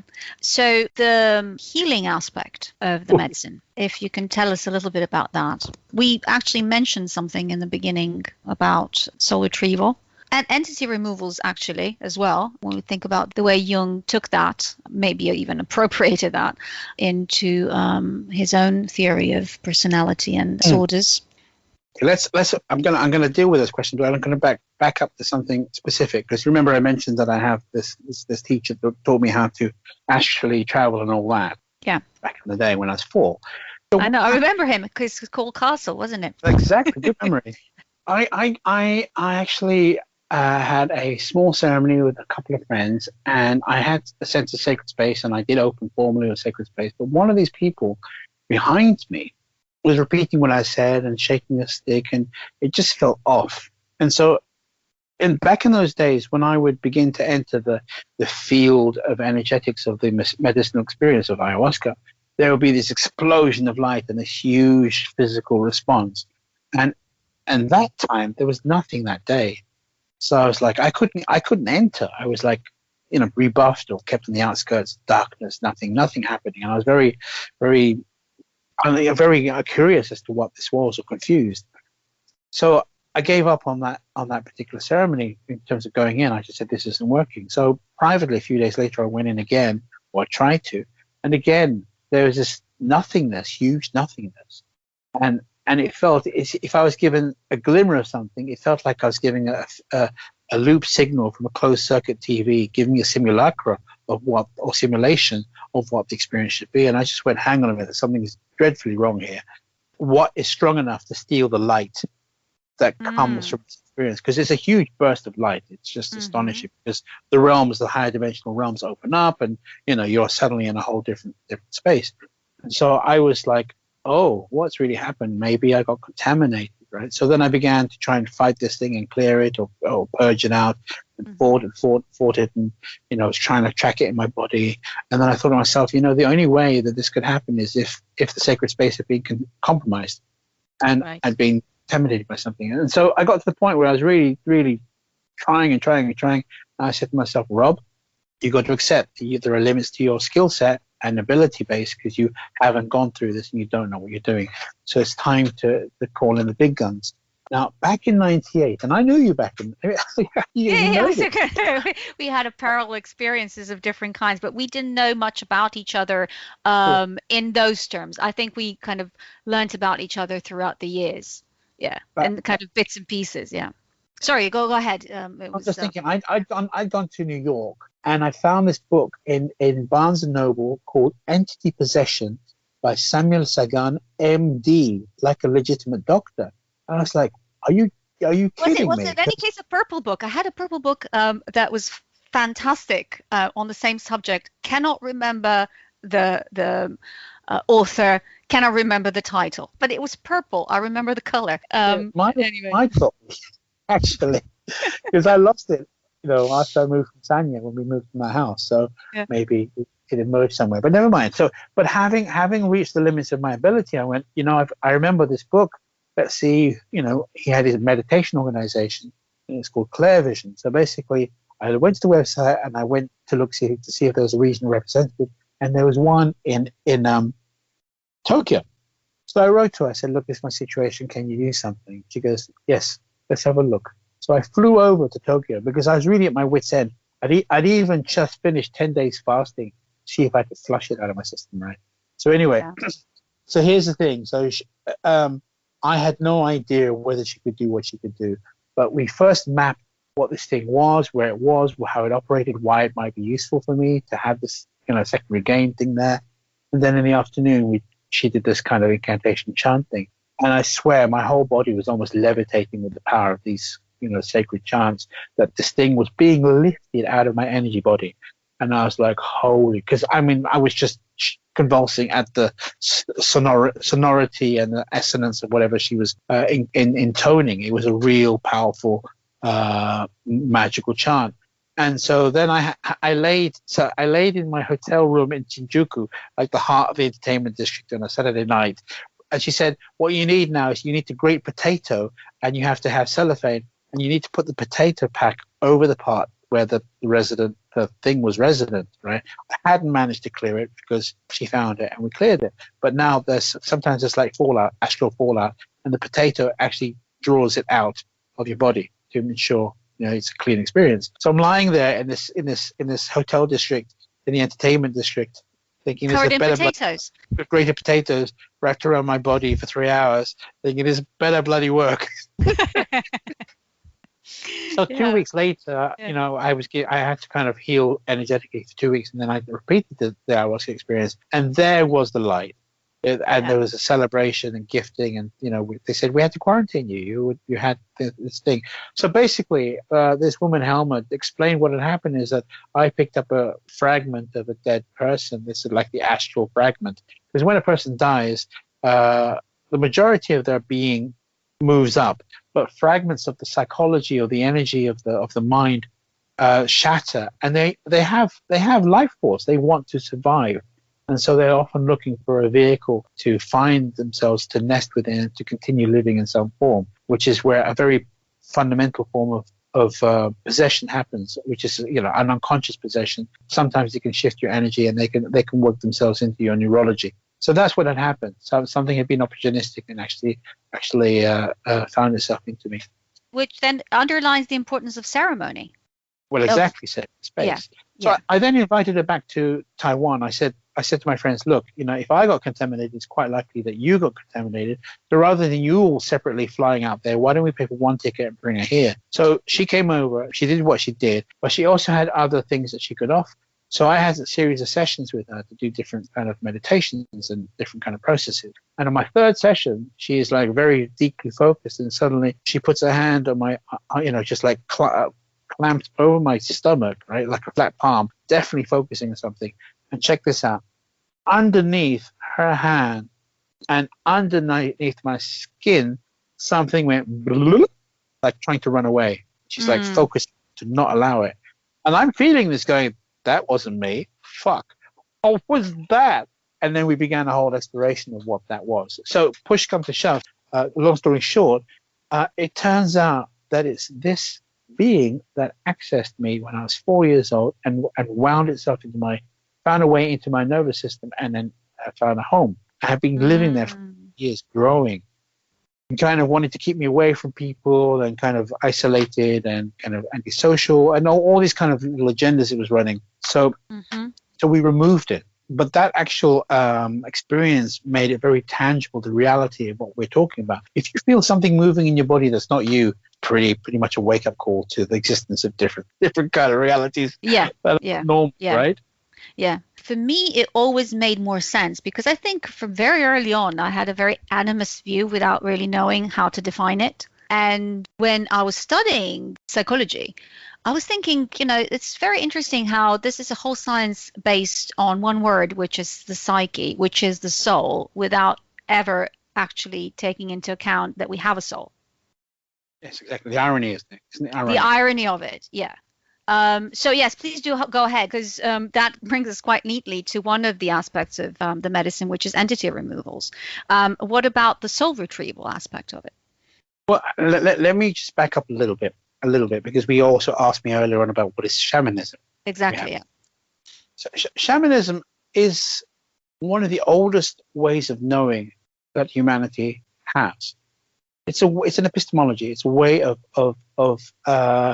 divination. It's a way of healing. It's a way of communing with nature. It's a way of essentially entering a different state than normal. So there's an ordinary way of navigating the world, but there's also an altered state of entering a different kind of consciousness. And what a shaman is a person who can voluntarily control those frequencies. They can enter, either female or male, or determine that they can enter these kind of states of consciousness and navigate and open a door, if you like, into a different reality and access information that is resident in that reality. So it's been a feature of every single culture across the world because it seems to be part of the human neurological experience, and the capacity to do this is part of the human fundamental neurology. Not everybody is able to access it. It does take training, and it does. The most important thing, it involves being able to come back, because a schizophrenic and the shaman often go to the same dimensions or the same realms, but the shaman knows how to come back, and the schizophrenic is lost in there. So that ability to control the voluntary nature of it and to work with that is very important. Depending on where you are in the world, you're going to have different forms of shamanism. People believe that plant shamanism is actually one of the most popular, but it actually represents only 10% of shamanic activity. Mm-hmm. Most popular are sound-based shamanism, either the drum or dancing or... Which is in Mongolia, I believe, yes. Very strong element of it. Siberian. I mean, the word shaman is a Siberian word. When the Russian anthropologists came across the new territories they were mapping, they found this kind of behavior they'd never seen before. It's only that because it had been eliminated by Christianity that they'd never seen it before, because it's also within the Sami people, within the northern peoples, everybody has some kind of form of altered state and traveling within that to access information.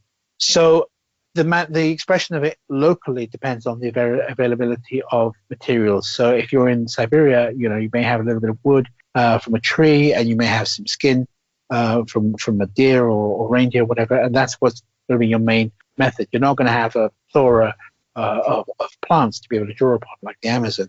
So that's one of the reasons why it's all different, essentially, across the world. But the key thing is that the shaman is able to voluntarily control the altered state, and return, and be able to find information and be able to heal, essentially.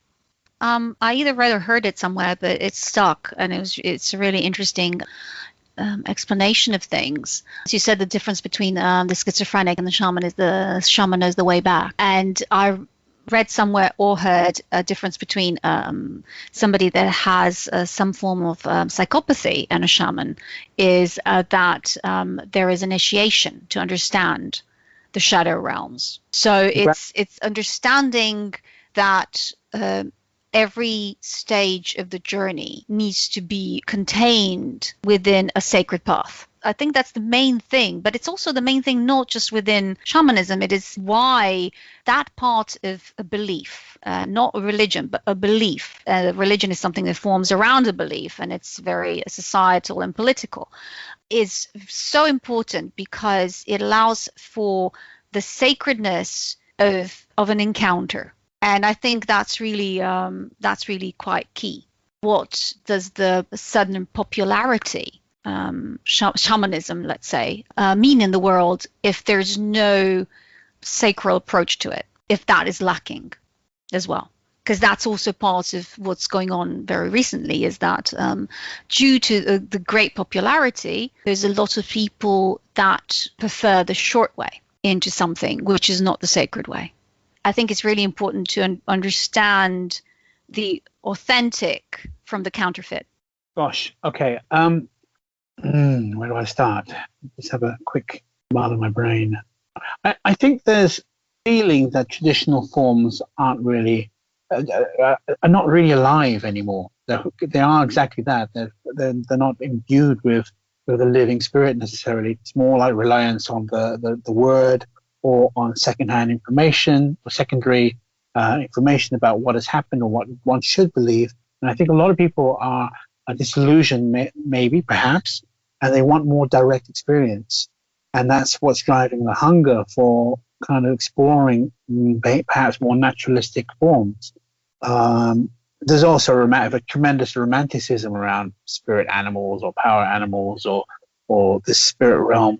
And of course, it's very attractive, but I don't think people really realize the cost to genuinely enter a tradition or a path, because it's almost like spiritual materialism. They can cherry pick what they want. They can draw upon this tradition, that tradition. They can assemble their own spiritual vehicle that suits their person. To call it weekend spiritualism. It's like we're going to be, which is very typical, like, let's say, for a London mentality. It's like, 5 days a week I'm going to be a capitalist bastard, and then for the weekend I'm going to connect with my inner bear, you know. I'm being a little bit glib, but that's the gist of it, really. It's a bit like those people with the 4x4s. They get their 4x4 sprayed with mud to make it look like they went off-roading. Do you remember that? That was a thing in London. They just sprayed their vehicles, make it look like they're rugged. Yeah. There's a lot of wish fulfillment, and there's a lot of delusion, and there's a lot of New Age terminology that comes into it. And let me think about some experiences I've had. So, for example, one lady posted on a Facebook group about, she said, the shamans of old, blah, blah, blah. And then she began to list kind of tenets of Buddhism. And simply, I mean, I'm an anthropologist by training. I'm going to say, hang on, how do you know this? So I simply asked this, how can you substantiate this? And she basically said, you know, oh, what's triggering you? And then listed like, oh, if you've lost your, you must be stressed. What else? You must have mental health issues. And it's simply just asking her to substantiate what she's claiming. So people are in love with this idea of whatever they want to present as shamanism or defend it as shamanism without any real experience or real training. And that's, I think, it gets me very pissed off, to be honest with you. That there's I can imagine it gets me very pissed off. Yeah. And it's but it's very loud. Places where I find genuine information, and from both theoretical and practical point of view, are always usually places that are much less inhabited than places that really give you some sort of I don't know, a Luna Park ride. Extraordinary how people are drawn towards frauds more than they would be drawn towards the real thing. I just find it fascinating to watch. But yes, go on, because there is an element of that, and I think that because of that, the understanding of what it is has been polluted. Well, I'm going to sound like an old fart, but basically, you know, there's a level of sanctimonious and self-righteousness and intellectual vapidity or lack of foundations or rigor in a lot of these people's articulation of their answers or what the information they're presenting, and defensiveness.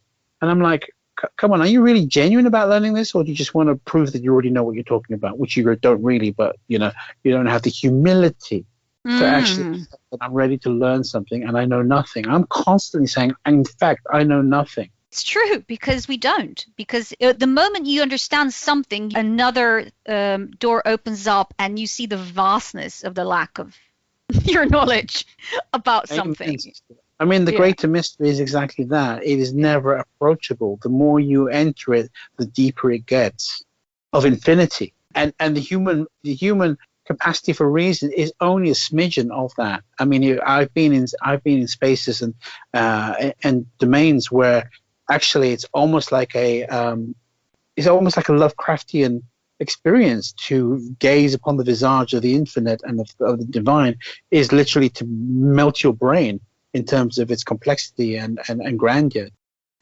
The idea is the adventure. And it is, in a sense. I mean, look, in terms of my approach to this work, in terms of inviting people to have these experiences, I ask everybody to be open-minded but skeptical. Yeah. So the most important thing is the concept of the plant spirit medicine. There's a level of intelligence and awareness within the plant kingdom that has been in evolution for 500 million years, that has been bloody meditating for 500 million years. You know, pretty solid. They know a thing or two. And the blessing is that we have ambassadors from that realm that are willing to heal us and to teach us. You know, like a cocktail party. Not everybody at the cocktail party wants to talk to you, and you'd be lucky if there's one or two interesting people. Those plant spirit teachers are the ones that are willing to you know, metaphorically extend their hand and be ambassadors to bridge the two phyla, the two kingdoms, so that, you know, we can learn from elder brother and they can remind us. And actually the essence of this, you already know everything. Anybody listening out there, you already have the secrets of the universe encoded into you. It's just that you've forgotten.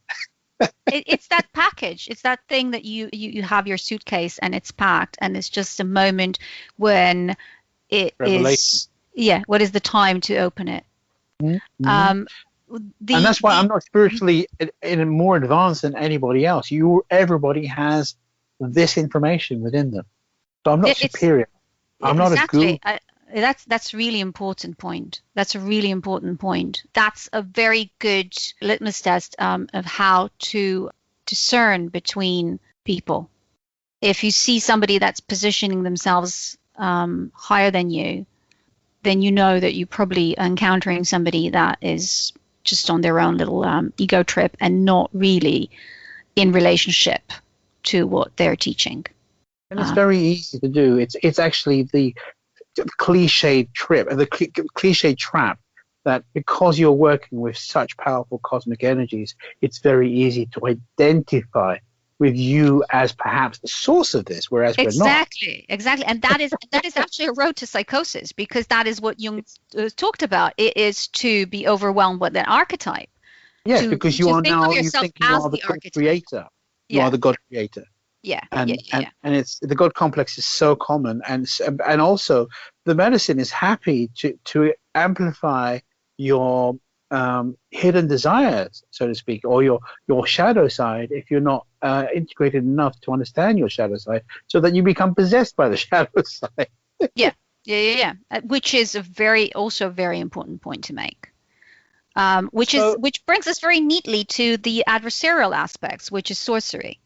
Do you have anything to say about that in terms of encountering it and maybe an experience that you had? It's a feature of Amazonian society that they have utilized what they've known and what they had, in terms of getting a competitive advantage. And so I was a bit disappointed because I was being idealistic, and because my first experience of the medicine was so sacramental and so pure and so transcendent and numinous, that to read about assault sorcery, it's called in anthropology, assault sorcery, was very disappointing, because why would you, debase something that was potentially so beautiful and so pure? But ayahuasca's got no real opinions. It's a tool in a sense as well. You have a free will to use it as you wish. It's not going to forbid it. So it's more a reflection of what the person is and what the person is really about. People who in the Amazon who do work with negative energies, actually the consequence is a shorter lifespan, generally speaking. They don't live as long. So it's not a good advert, not a good health plan to indulge in those kind of things. But it is true, and there's a lot of score settling as well, even amongst shamans.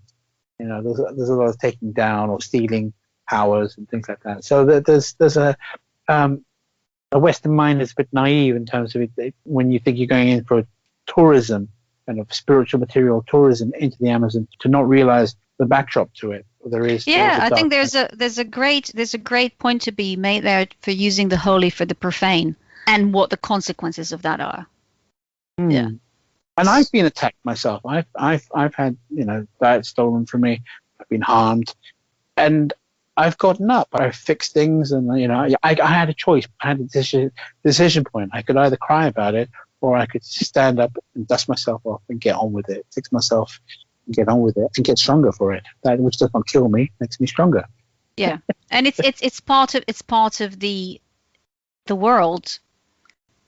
Harm is part of the world, unfortunately, and that is something that is very important for people to understand and to navigate and to accept and learn how to deal with in a healthy way. I think it's very important to say that, because there's the tendency has been to the padding of spaces. It's really important to know how to create your own safe space and your own sacred space, just because the world is dangerous, rather than making the world not dangerous, which is a lovely idea, but very hard and long road for us to take. It's important to know how to protect yourself. And what's really important that you've alluded to, I'm sorry for interrupting, but what's really important that you alluded to was sacred space. Yeah. Because not only is it for that protection aspect, it creates intentionality and it creates a container for sacred work to happen.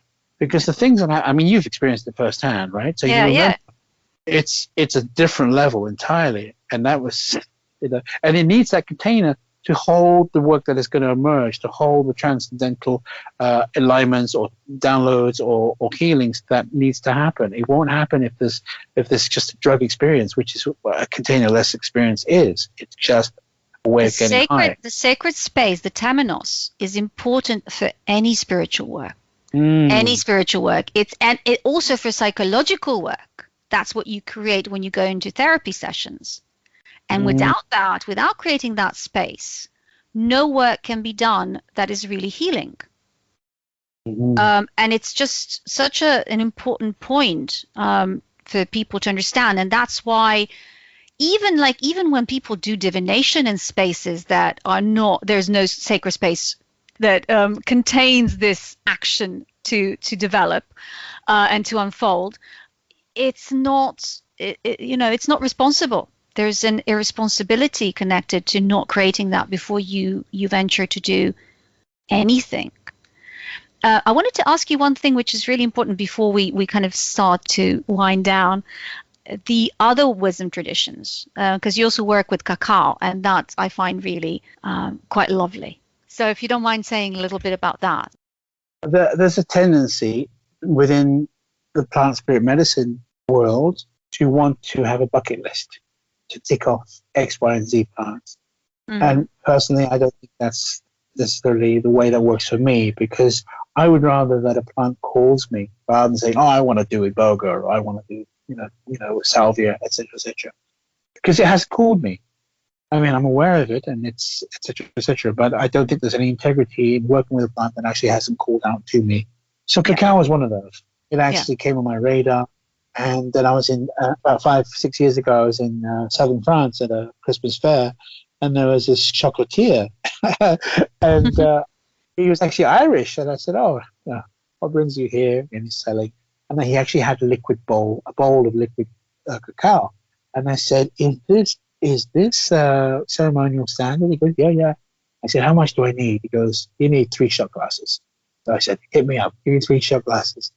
So then when I drank it down, I just went, oh, this is what, because then I went instantly into an altered state, right? So I said, oh, this is what they're talking about. Hello. And I wandered around the Christmas fair in a complete state of bliss. I was like, okay, now I see. So yeah, I've been working with cacao for the past 5 years or 6 years. And there are many ways to work with cacao, because the extant tradition has been eradicated. Okay, thank you, conquistadores, who eliminated any evidence of how it was used originally. But I draw upon my own plant spirit medicine experience within the Amazonian tradition to map that onto cacao and to treat it in the same way. And it can be very powerful. It can be so beautiful in helping to release blocks. I've also had a couple of people who've had Kundalini experiences, believe it or not, from simply drinking a simple dose of cacao. It's really opened them up for days on end. So it's really hard to say what it's going to do, but it's definitely a heart opener, and it can definitely bring you into the present moment. And the way I organize my ceremonies of cacao is that I open up with a communing period where you get to know it, and then a solo meditation where you sense how it lands in your body. And then I will do a guided meditation that is very powerful, because I take them into the secret garden that contains the gifts the cacao has for them, in terms of animal gifts or plant gifts, human gifts, the library. And what people encounter and what they bring back is just phenomenal. These are real, we're really entering a psychoactive space that is this melding, this opening of the unconscious. Because I'm using hypnotic induction, but I'm also working together with a plant spirit, and also what the cacao is able to bring to the table that is perfectly tailored to the individual. What is, do you think, the space we're inhabiting now, which is not really a post-pandemic space because we're still in it, but there is a great change and a shift in the way the world is working.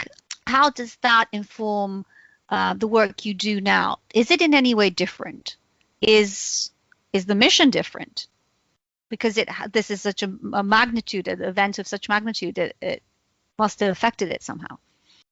I did manage travel with restrictions. I mean, I adapted, and I was in the Middle East as well, so I adapted to the restrictions and I just went with it. So I didn't allow myself to be in a state of fear or restriction, but I was pragmatic at the end, and I had to kind of come back for 6 months, and I'm beginning to travel again.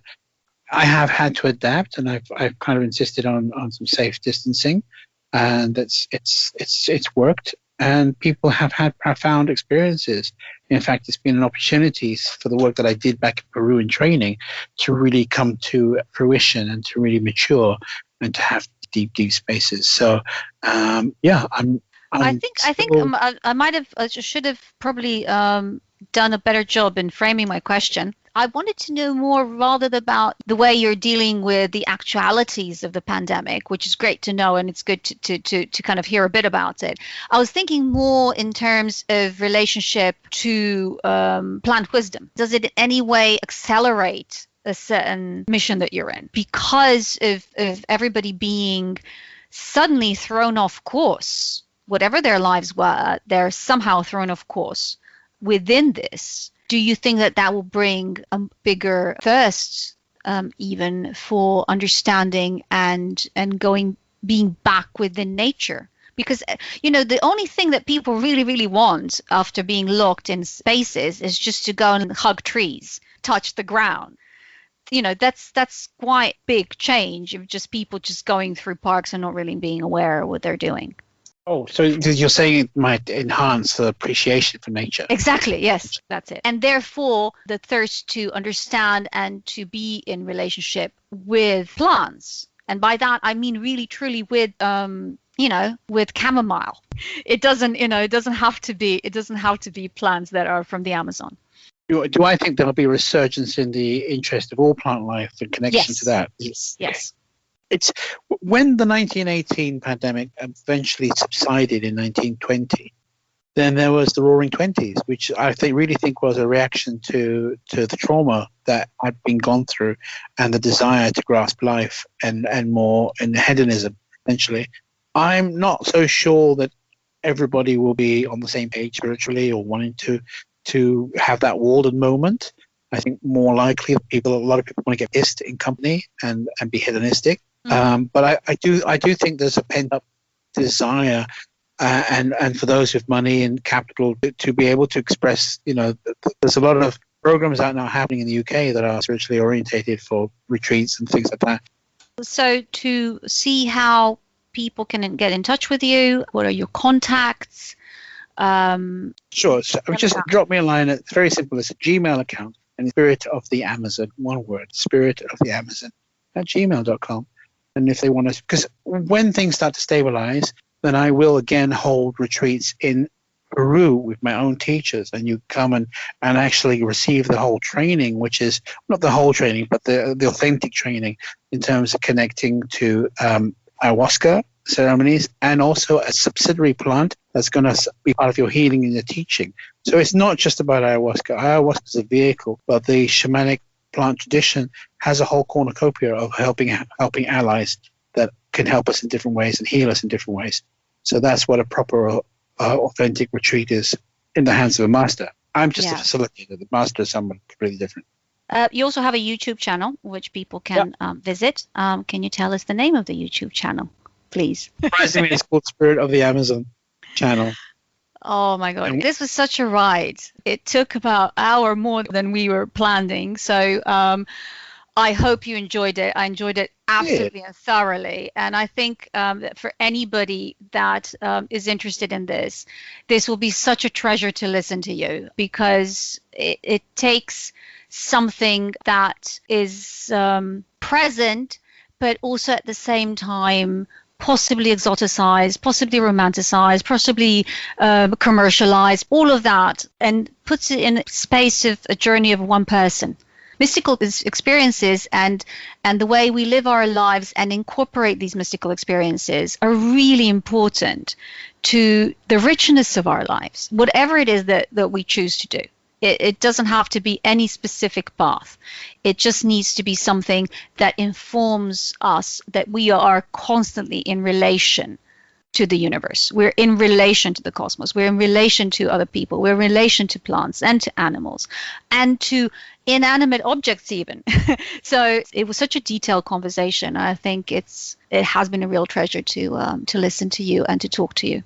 What I want to say in conclusion, closing remarks in a way, is that the encounter with ayahuasca is transformative because it's really essentially the voice of nature that is going to whisper to you, and it's going to reconnect you through that weaving of connection to nature itself. So it's people often come out, and a lot of things can happen. Sometimes it's either healing. We mentioned it earlier, the healing. Essentially, when we're working with ayahuasca particularly, healing consists in letting go of the things we no longer need. And the beauty is this plant is so intelligent, it can see. Because its intelligence, its awareness, its consciousness transcends 3D reality and 3D time and space. It can see your inception of birth to possibly your definitely your end point in this form. And it can also see where you get generational information from your traumas of your ancestors, and it can see what you carry. It can see where you're wounded, and it can see what limits you as well in terms of being able to maximally express your potential. So if you remove the things that limit us, then expressing your potential and your gifts becomes so much easier, essentially. So the consequences of letting go, being able to be allowed to let go of the things we may not even know we're carrying. That's the most surprising thing. Sometimes I've let go of things. Sometimes the plants have said, hey, buddy, you've got this in your operating system and you don't even know because it's like wallpaper to you. You think this is normal, but it's not. It's the same thing, I think, within systems that we do not know how maladaptive our ways are, really. In so many, the things that we carry, the weight we carry, the way that we carry ourselves, that there's so much to it is, being put in a mold, and how we adapted to that particular mold is usually a maladaptation rather, because it's a mold and we're living beings and growing as well. I think that reconnecting with nature is possibly the most important thing a person can do in their lifetime. I mean, you knew me before. I was a London boy. I'm the least likely person that you think of as going off on this Amazonian adventure, so to speak. Yeah. If that makes sense. Yeah. But the actual reconnection of nature that's transformed me and made me much more grateful and understanding of the humility of my place in this universe and the contribution that I can make. But it does make a small difference, I hope. Absolutely. What I wanted to ask you, because we wanted to mention that, and that's important as well within the context, is the legality of the ceremony. So if you don't mind saying just a few words about that, because we're mostly talking about Peru, and that is very straightforward. Let me talk about Harry Anslinger. Okay. Let's talk about Harry. Let's talk about Harry. Do you know who he is? I have no idea. Harry Anslinger was he at the end of Prohibition, he found himself with a department that nearly had run its remit for its function, and so he wanted to find a new target, and he found it by targeting Mexicans and blacks, marijuana, and he declared, that this was the new kind of the war on drugs, essentially. Although that's a Nixonian term, he made it their target, and he demonized, the movie Reefer Madness. This is all his brainchild, in a sense, to make what was actually normalized, and people were able to consume these drugs without being, society falling apart. It suddenly became demonized and persecuted. And so he also began legislation to enlist everybody else in the world in his campaign. And we're talking about the Cold War period by now. So he's saying, if you don't support the prohibition of cannabis, we're going to stop American aid to your country, or whatever development projects. You have to support this prohibition. So in 1971, the UN Convention on Psychotropic Substances was formulated. And again, given the fact that America had been through its own period in the 60s of Timothy Leary and the perceived threat to the establishment by the counterculture, the Americans were desperate to try and basically enumerate everything they could that could potentially open the mind or lead to different kind of experiences that would potentially be threatening to the social structure or the establishment. And so DMT, which is the active component of ayahuasca, was on that list. But Peru said no, and Ecuador said no, because you cannot criminalize something that is part of our patrimony, part of our heritage. But everybody else in the world went along with that because it was just, formality to sign the convention and become co-signatories of the treaty. So essentially, one of those ingredients is illegal everywhere, pretty much so. Except for now Portugal and Brazil did a lot.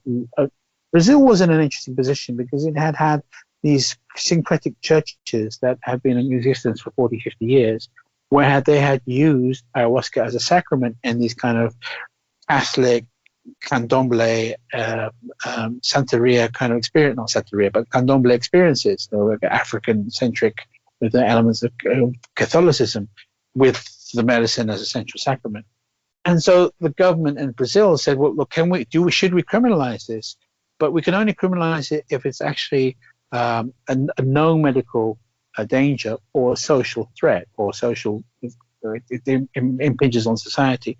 And so they ran a longitudinal study looking at people versus a control group who'd been using it for a long time. So check this out. What did they discover? They discovered that not only was there no medical impact long-term usage, but they discovered compared to the control group that people were cognitively enhanced. In normal speak, the people that drank ayahuasca were smarter compared to the control. Brighter is the other word. Yeah. Right. They were brighter, Enlightened. smarter. Yeah. Enlightenment is next week. But so they discovered that. And secondly, in terms of social engagement or social threat to the society, they found that people who were long-term participants in these ceremonies were actually more socially engaged and committed to community than hoodlums, etc., etc., etc.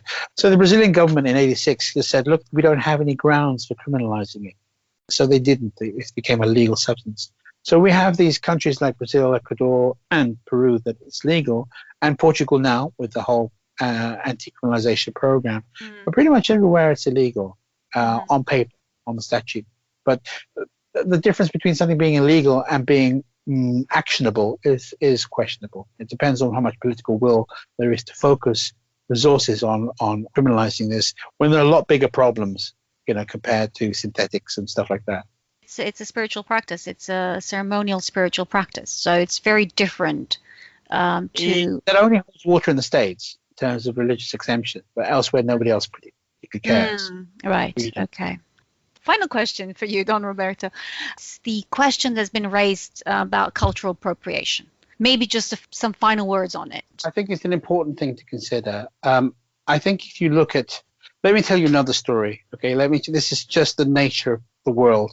I was in Tanzania doing field work for the World Health Organization in the London School of Hygiene and Tropical Medicine as part of my anthropology.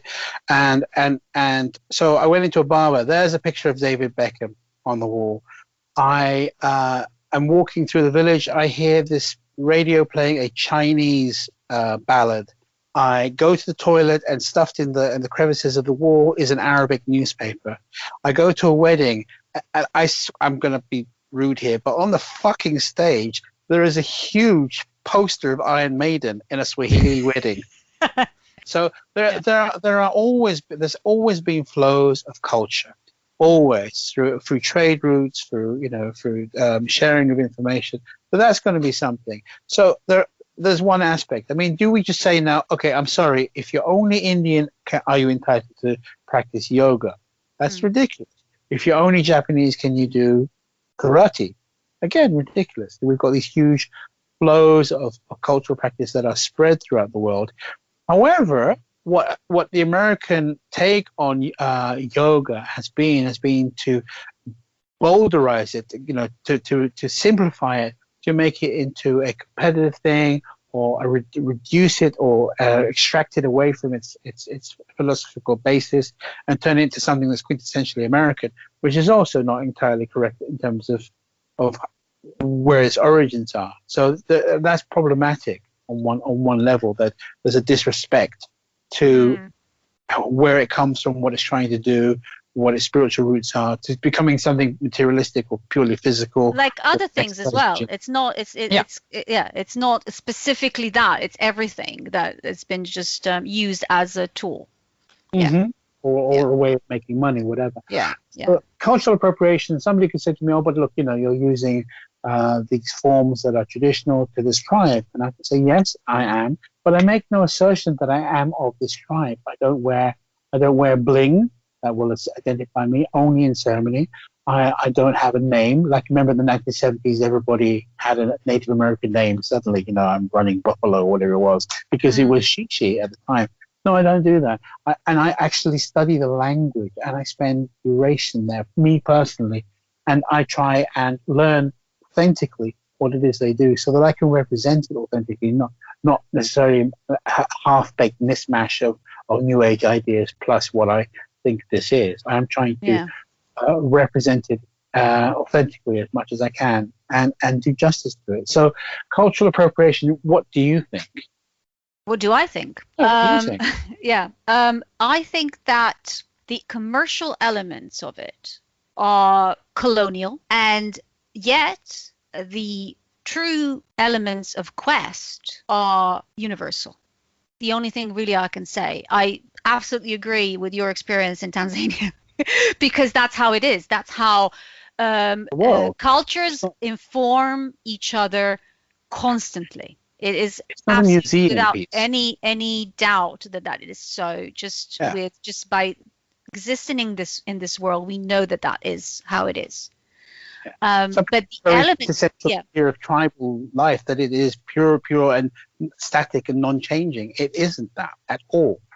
I think a sense of space. I think one thing that I do think is that it's important to understand, to always have a sense of place. When you come into a particular place, you always, if you're aware of locality, you know that there's spirits of locality, there's a tradition that needs to be respected. You meet it in a relationship. So that I agree completely with. And I agree as well with the commercialization of it, that it has absolutely colonial aspects. There's no doubt about it. But I think it's very important to make a distinction between what is somebody using the form of it for, let's say, monetary advantage and so on, and somebody in honest quest and understanding in relationship to it. And I think that's lost in the whole chatter about it. I mean, one of the tropes that people will often come say, "Oh, you're a healer. Oh, you should do this free." And I'm like, "Are you on drugs? Seriously? Like, how am I going to feed myself? How am I going to get from A to B or fly or train? Like, if it's all free? No, it's just very naive. It's the same thing with any other activity, isn't it? It's just if you do it seriously, you have to have a way to sustain yourself and to be serious about what you do, which takes time and takes study and takes resources. So that's completely understandable. What I'm talking about is more the aspect where we're talking about it throughout the conversation, which is basically of understanding, of utilizing something, understanding something as a service to you rather than you a service to it in relationship. Saying it's work, which is to know, because once you've gone through the experience, you cannot unknow. Yeah. Know is to know is to know. Once you know, you cannot unknow, and then to know is to serve. Because what are you going to do with this transcendent information or this life-changing potential information? Are you going to keep it for yourself, or are you going to try and make your immediate environment a little bit better, your community, blah blah blah? It's about service. I'm definitely in service to this pathway. It's not necessarily my mom said to me, look, why aren't you a banker or whatever it is, or lawyer? I said, look, because it doesn't interest me. The motivation of money is not my driver. If I'd wanted to be rich, I'd have been rich 20 years ago. I'd have done that thing. It's just not what drives me. So, she's still trying to deal with that. She comes from an age of security, whereas I'm much more free-flowing and I'm coming from abundance and trust, which is a bit naive perhaps, but it's working for me so far.